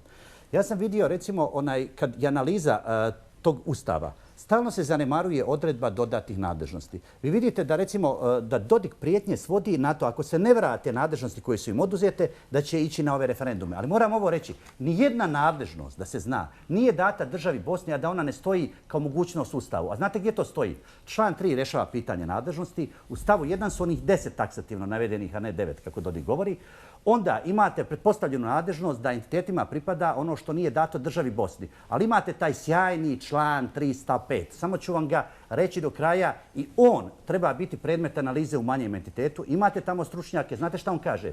Pored onih taksativno navedenih, Bosna će preuzeti Sva pitanja kojima se entiteti slože mogu, sad ne moraju. Sva pitanja koja se tiču aneksa 5.8, znači ljudska prava izbjegla i raseljena lica pripadaju državnoj razini, a ne entitetima kao se radi sad. Samo molim vas da dovršim ovo. Evo, odmah ćete dovršiti. Molim vas, ovo je sad najvažnije. Zašto manji entitet? Zašto ne kažete entitet Republika Srpska? Dobro, reći ću vam sada da ovo završim. Nemojte to. Republika Srpska je entitet. Molim vas, i to ću sad objasniti. Nemojte manji veka entitet. Zbog čega? Moraju i drugi malo razgovarati, moramo dati priliku. Ovo je dijalog, gospodine Aleksandre. Ali ako ovo ne dovrši ništa, ja uvaženom profesoru samo skrećem pažnju da je ljepše čuti da kaže entitet Republika Srpska. I ljepše je čuti kad se kaže Bosna i Hercegovina. Odgovorit ću na to pitanje. Odgovorit ću na to pitanje. Ali molim vas, ovo je sad najvažnija stvar. Pa ja i govorim Bosna i Hercegovina. Molim vas, presjekli ste me. Vi ste čak bili ambasador Bosne i Hercegovine. Pa ja sam bio ambasador Bosne i Hercegovine. U Kini, je li tako? U 2 navrata. Ali što je još važnije... Jeste naučili kineski? Pa pomalo za dnevni, Voš, Bohe, Daš. Ni hao? Ni hao. Aleksandre, molite da dovršim ovu rečenicu, molite. Ovo moram dovršiti. Ja ću otići ako ne dovršim ovu rečenicu. Završite. Molim vas, hoću da kažem to.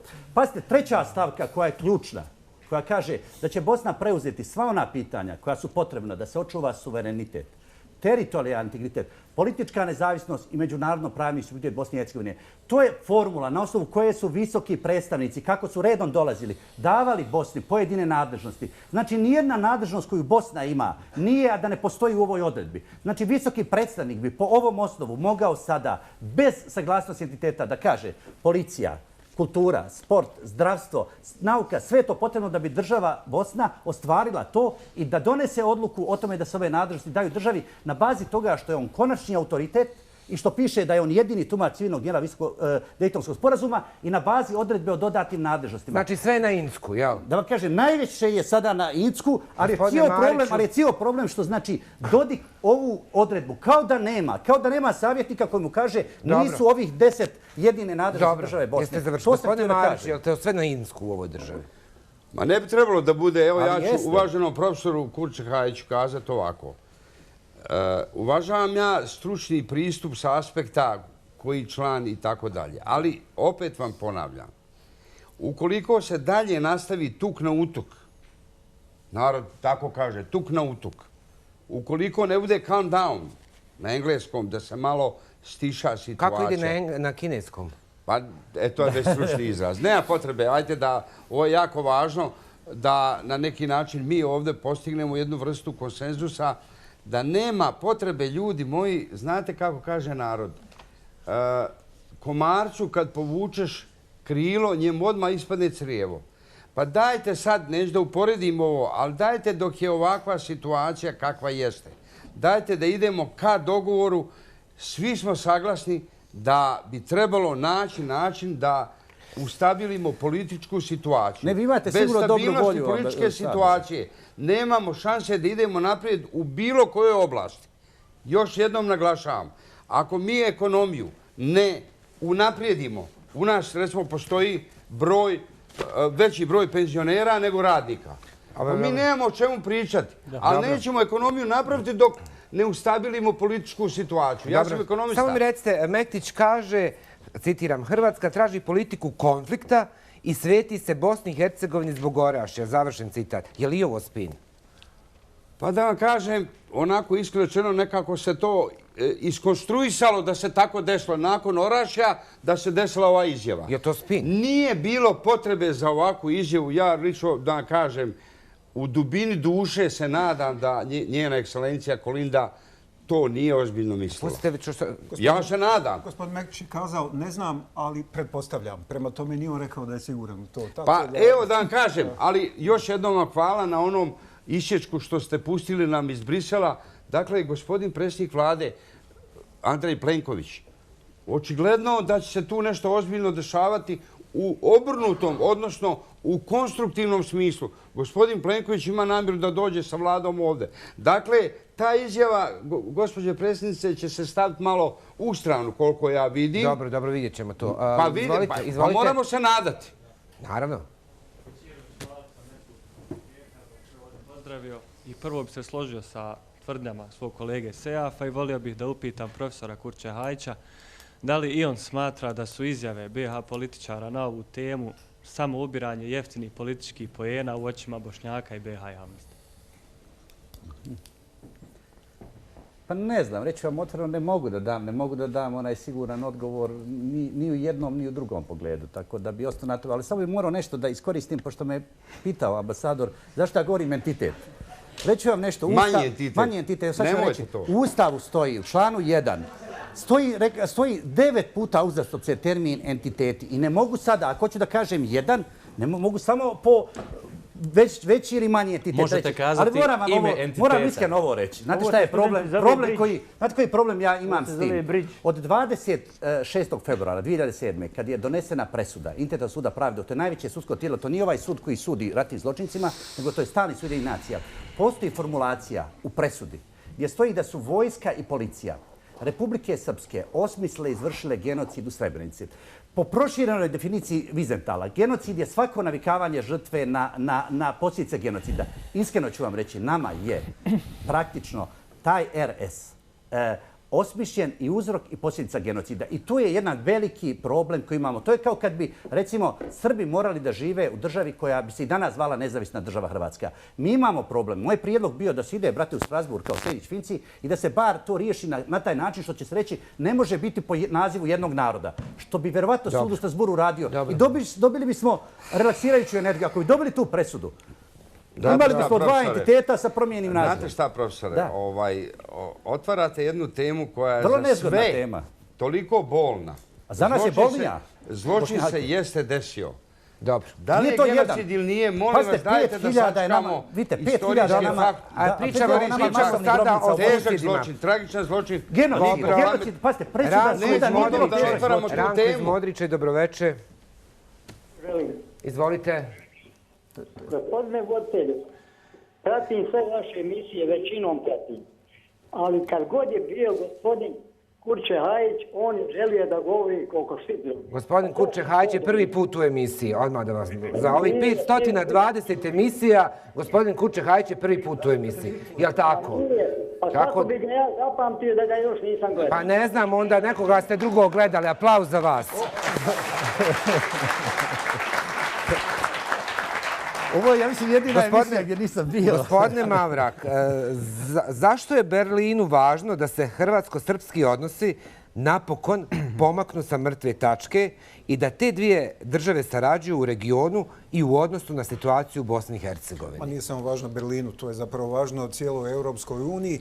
I opet se vraćam na ono što sam rekao, dakle, i to je ono što je interes i susjeda. Stabilna Bosna i Hercegovina je uvjet da bi i drugi mogli u jednom, kako bih rekao, nekontaminiranom ozračju funkcionirati, surađivati. Dakle, ako imate jedan problem manje, onda vam je lakše rješavati uzajamne probleme.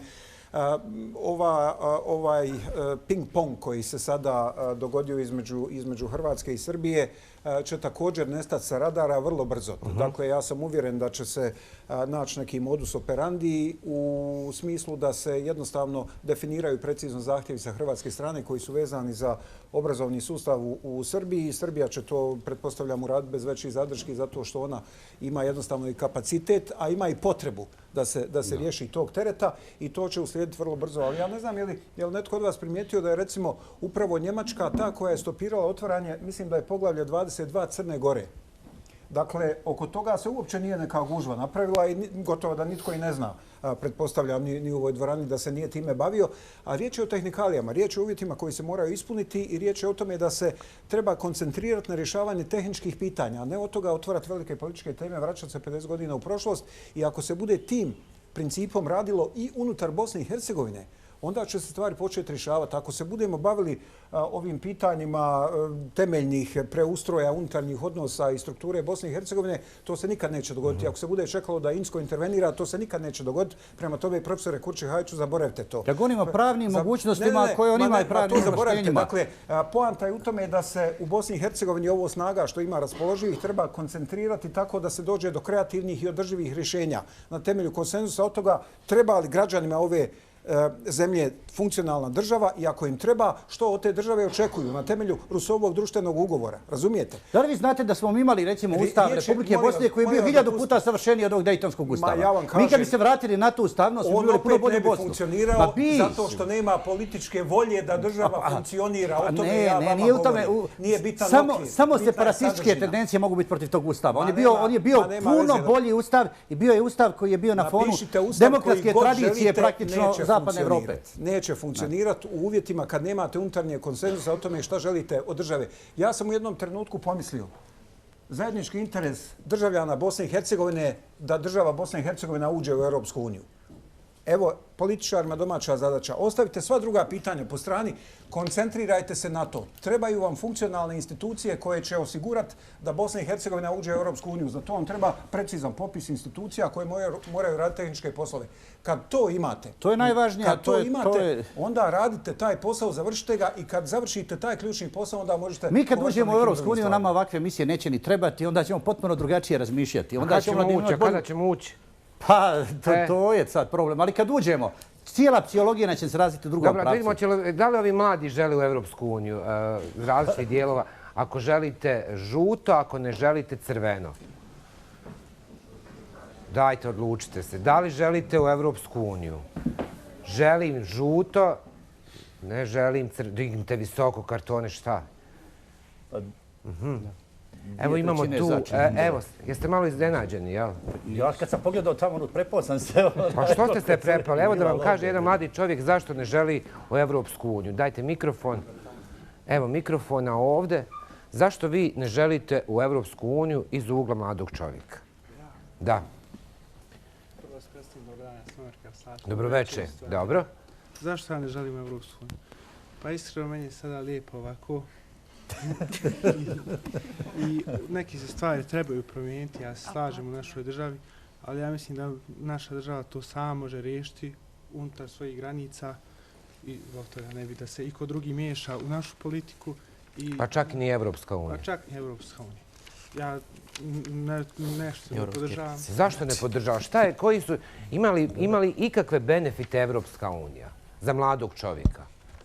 Za mene kao za malog čovjeka i naravno da ima benefit. Ali vi ne podržavate? Radna mjesta i to naravno da ima, ali ja ne želim da iskoristim te zato što ja želim da napredujem u svojoj državi, ja želim da pomognem svojoj državi, da se ona razvije i da do te mjere da nam Evropska unija ne bude potrebna jedne sekunde. Dobro, profesorice, šta vi kažete na ovo mišljenje mladog čovjeka? Jeste iznenađeni? Pa, moram priznati da nisam. Aha, dobro. Je li tako razmišljaju svi vaši studenti? Da, ne naravno.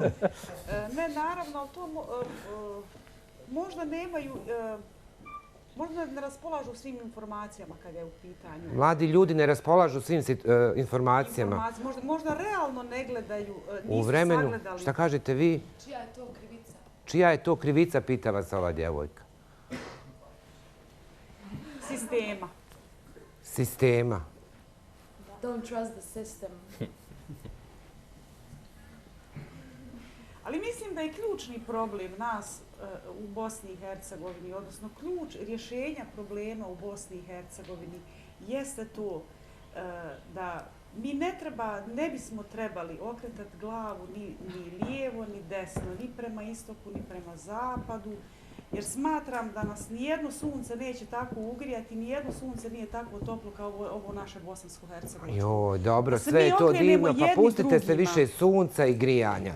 Dajte da radimo. U svakoj emisiji pominjemo sunce i grijanje, sve je to lijepo, ali situacija je totalno drugačija. Da li su političari, da li smo mi svjesni šta rade naši političari? Da li smo svjesni? Da li smo mi u strahu da govorimo javno? Ako imamo emisiju, slobodno recite ko je kriv, zašto je kriv. Da li imamo odgovornost? Da li politika Bosne i Hercegovine ima odgovornost?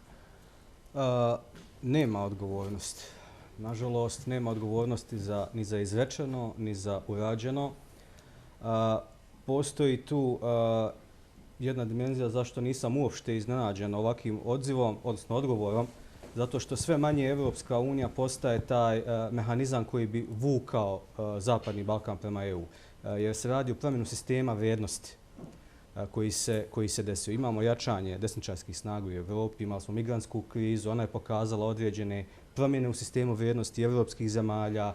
Došlo je tu do problema i između Slovenije i Hrvatske i Srbije u realizaciji svega toga, ali to je nešto što je pokazalo kako izgleda Evropska unija. Međutim, postoji jedna sasvim dimenzija druga regiona ispod toga koju bih htio samo da napomenem. Na primjer, u Srbiji radi 280 hrvatskih kompanija koje su do sada investirale tamo 661 milion eura. Imali ste slučaj ovoga Agrokora, preuzimanje Mercatora od strane Agrokora koji u Srbiji preuzeo 300 prodavnica i 5000 ljudi, sad je to Ideja, kako se zove, sad je to opet preuzeo Konzum. Dakle, ekonomski tokovi ne poznaju ovu priču što sam govorio na početku vrha ledenog brijega i onoga što dolazi. Na svu sreću, sad sam rekao, hvala Bogu, 90% se odvija mimo toga. Druga stvar, iz Hrvatske u Bosnu i Hercegovinu uloženo je 612 miliona eura u periodu od 1993. do 2013. Bosna i Hercegovina je među prvih 5 ekonomskih partnera i za Srbiju i za Hrvatsku. Iz Srbije je u Bosnu i Hercegovinu investirano 700 miliona eura. Sjetimo se, dakle, transakcije vezano za Telekom, za NIS itd. Dakle, postoji ekonomski tokovi koji, dakle, su ona sasvim druga priča, mimo ove o kojoj mi pričamo večeras, izjava predsjednika, premijera itd. I to je ono na što se u stvari trebamo fokusirati. Kada sam rekao da smo mi sebi najveći problem ovdje, zato što moramo prestati konačno pričati ove priče, uhvatiti se konkretnih stvari. Dobro. Priča o terorizmu, priča o ovim zastavama koje ste pomenuli islamske države. Gospodine Sefer, trebamo li ih se bojati? Tih zastava. Opet ću ja napomenuti, ja sam potpuno siguran da sigurnosne službe Bosne i Hercegovine zajedno sa svojim kolegama iz Hrvatske i iz Srbije rade aktivno, rade zajedno i ne trebamo ih se bojati. Nikako. Gospodine Radić, trebamo li se bojati? Pustiti naše službe da rade svoj posao. Trebamo li se bojati? Prema sadašnjem stanju i konkretnim podacima ja i dalje držim da trebamo imati opreza i bojati se s obzirom da postoje konkretne brojke, bez obzira na to što službe rade. Opet kažem, zašto se bojati ako imate službu? Trebate službu, pustiti da rade svoj posao. Pa zbog konkretnih primjera nekih terorističkih akata koji se događali. Evo, zašto? A zašto mi nikada, to mi nije jasno, uopšte ne govorimo. Mi imamo, ja mislim, 30.000 iz Bosne članova Ravnogorskog pokreta koji imaju stalno ta neka špartanja. Je li to prijetnja Bosne i Hercegovine? Mislim da je sigurno prijetnja u određenim okolnostima, sigurno i Bosne i Hercegovine. Imamo preko 100.000 ovih udruženja lovačkih gdje imaju pravo nositi dugu unutar manjeg entiteta. Hoću da kažem, šta je to? To je sve... Molim vas, to je sve... Vi mislite da je to znak jednakosti između pripadnika islamske države? Hoćete da vam kažem, to je sigurna situacija u eventualnoj mogućnosti, pazite, ambasador, u situaciji eskalacije u Bosni, potencijalno, mi se nadamo da neće nikad doći. To je određena varijanta koja da stoji, jer se onda vi ste član lovačkog udruženja, imate pravo dugu cijev nositi. Mi o tome uopšte ne govorimo. Mislim da ih ima 100.000 registriranih. Da li možemo staviti znak jednakosti? Ravnogorski četnički pokret, lovačko društvo jest jednako islamska država. Ne, pobogu, nisam o tome govorio. Kakva islamska država na prostoru Bosne nema. Evo, gospodin kaže da imaju zastave islamske države. Pa povremeno se vijore, to je jasno. Gdje se vijore, tačno recite ime, mjesto gdje se vijore. Gdje su bili, znači... Pazite, samo recite, molim vas, ja od 96. godine, kako radim u holandsku vojsku pa dalje, slušam non stop o nekom islamskom terorizmu u Bosni i Hercegovini. Pazite, za 10 godina nikada nismo uspjeli naći niti jedan kamp. Imamo li protjeranih ljudi? Imamo li kamp koji je se zvao Pogorelica? To nije bio kamp islamske države. Dobro, bez obzira, ali nasljednik... Sad pričate o islamskoj državi. Ma čujte, jedan je Breivik pobio 15 puta više ljudi samo u jednom momentu nego što je 95. do sada za 21 godinu napravljeno incidenata. Ali gledajte šta se desilo u Bosni i Hercegovini. Šta se desilo? Jedan previd se desio. Gledajte, stvarno sraman čin. Napad na američku ambasadu u Bosni i Hercegovini.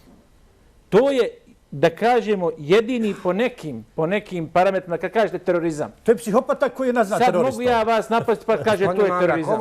Upravo ovaj čin je označen kao teroristički akt, je li tako? Nije samo taj, bilo ih je još. Naravno, ali gledajte, on je vrlo zanimljiv. On je vrlo zanimljiv indikativan.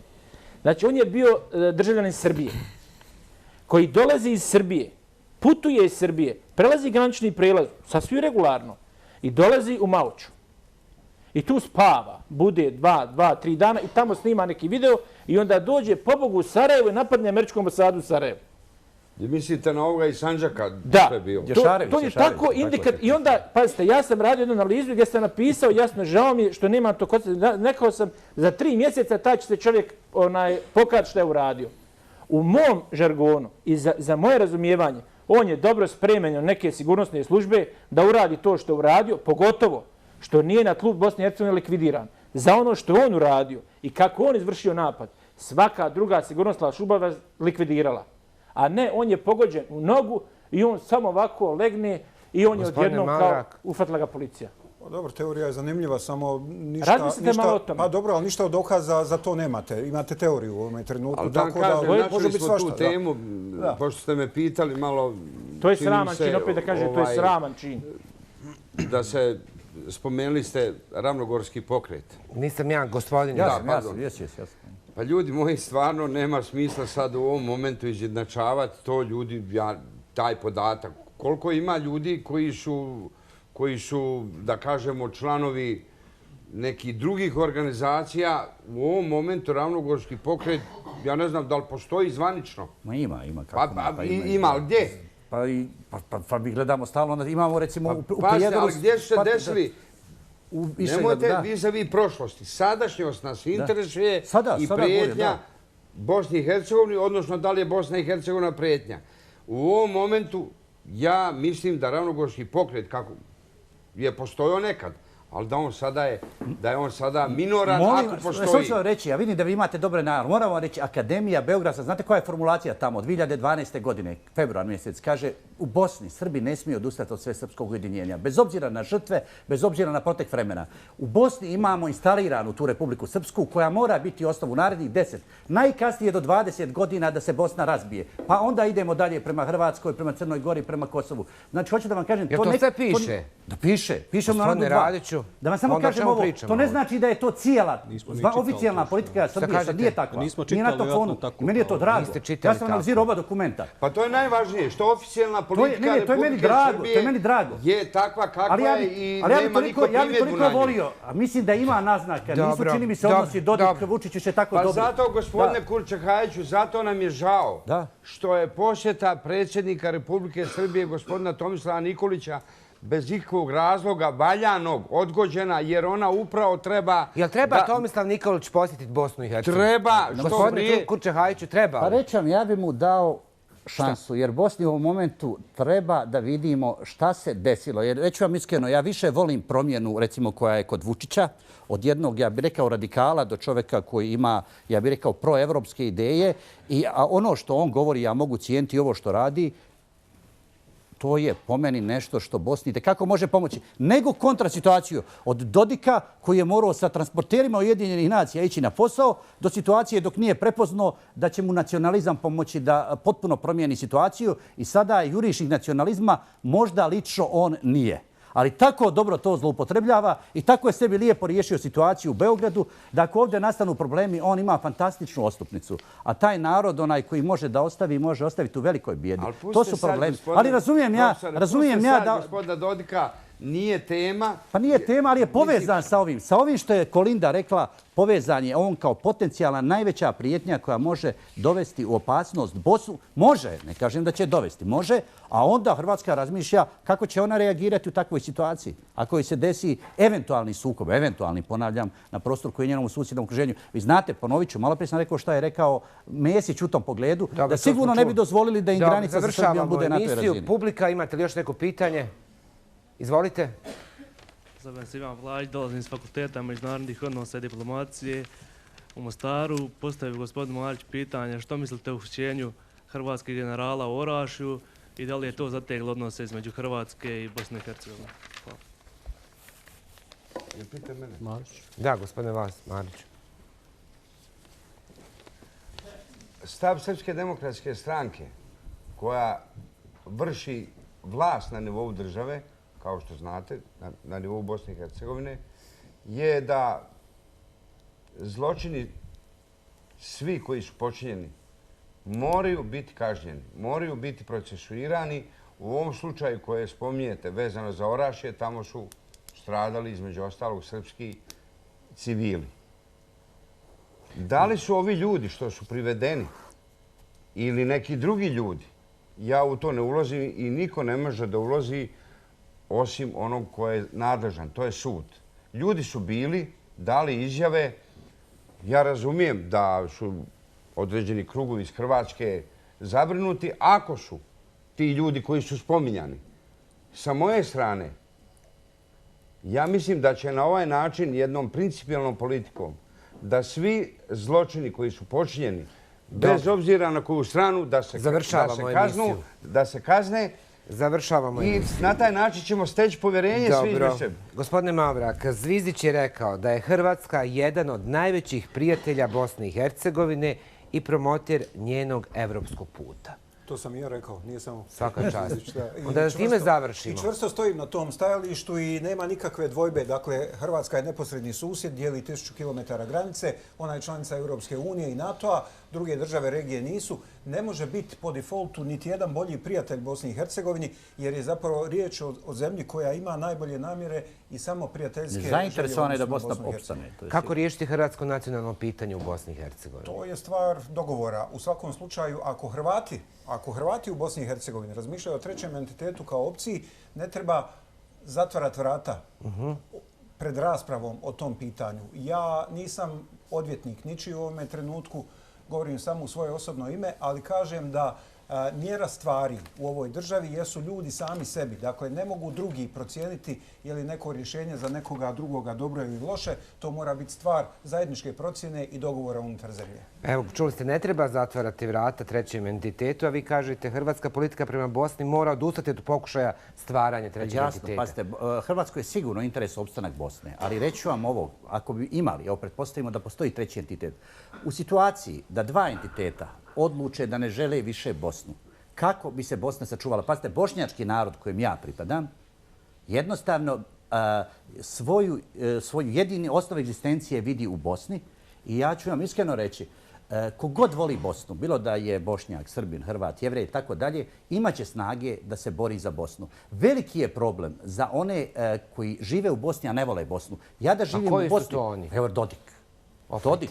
Pazite, ja ću vam reći, ja ne bih mogao izdržati 5 do 10 godina mentalno da živim u državi koju ne volim pomoći. Da li ih trebamo zatvarati? Gledajte, ne treba ih zatvarati, ne mora biti idealno rješenje, ali u svakom slučaju pravo jednog naroda da eventualno odluči o nekim stvarima treba biti uvaženo uz dogovor, naravno. Treći entitet? Bosna i Hercegovina ne može bez građana Bosne i Hercegovine i bez nijednog od naroda. Znači i Srba, i Hrvata, i Bošnjaka, i svih onih koji se osjećaju građanima Bosne i Hercegovine. A nemamo populacijonu politiku. Kako to?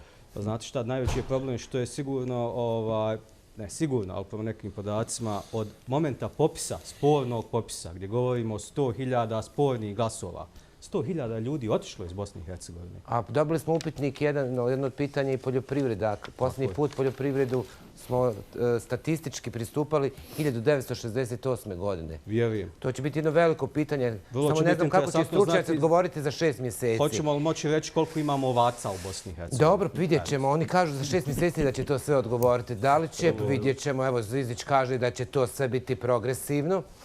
Studenti Američkog univerziteta kad završe ili idu ka Americi ili ostaju u Bosni i Hercegovini?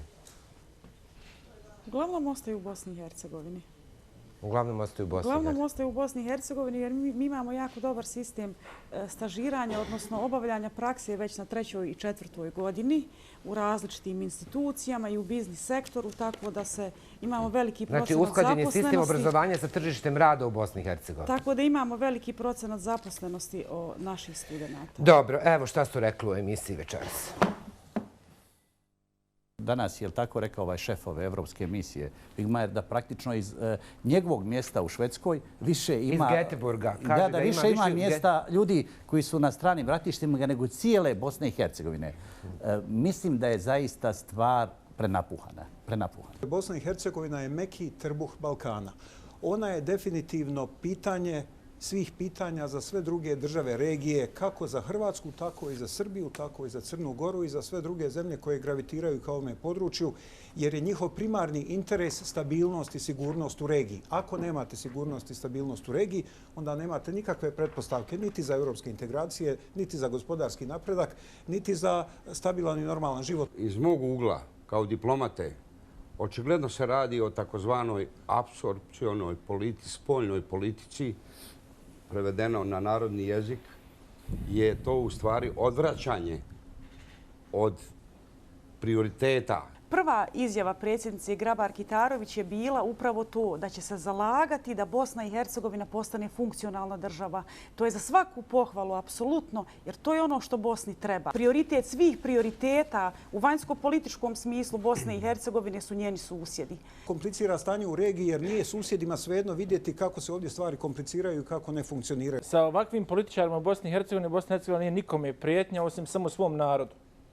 Sa sve tri strane, to su nesposobni političari i oni su prijetnja svome narodu. Dobro, gledalci imaju prioritet. Ratko iz Banja Luke, halo, dobroveče. Ja zovem, znači, samo da kažem sljedeće. Očigledno je večeras dr. Suad rekao nešto vrlo zanimljivo više puta. Manji entitet, nazivajući manji entitet Republiku Srpsku manjim entitetom, kada bi se vratilo na ustav Bosne i Hercegovine iz 90. godina, vjerovatno bi tada zvao srpski narod nacionalnom manjinom. Prema tome, jasno je o kome se govori. Problem Bosne i Hercegovine su ljudi kao što je gospodin Suad. Hvala. Dobro, hvala vama za komentar. Nova banka, prijatelj publike u studiju. Predstavljamo vam kartice Nove banke za beskamatno plaćanje. Kreditna kartica omogućava plaćanje do 24 rate bez kamate kod trgovaca s kojima banka ima sklopljen ugovor. Ovo je nova akcija, a ovo je kartica. Neko je dobitnik 100 konvertibilnih maraka od studenta. Ispod vašeg sjedišta ima ovakva kartica. Pogledajte ko je dobitnik. Ispod jastuka na kom sjedite nalazi se ovakva kartica.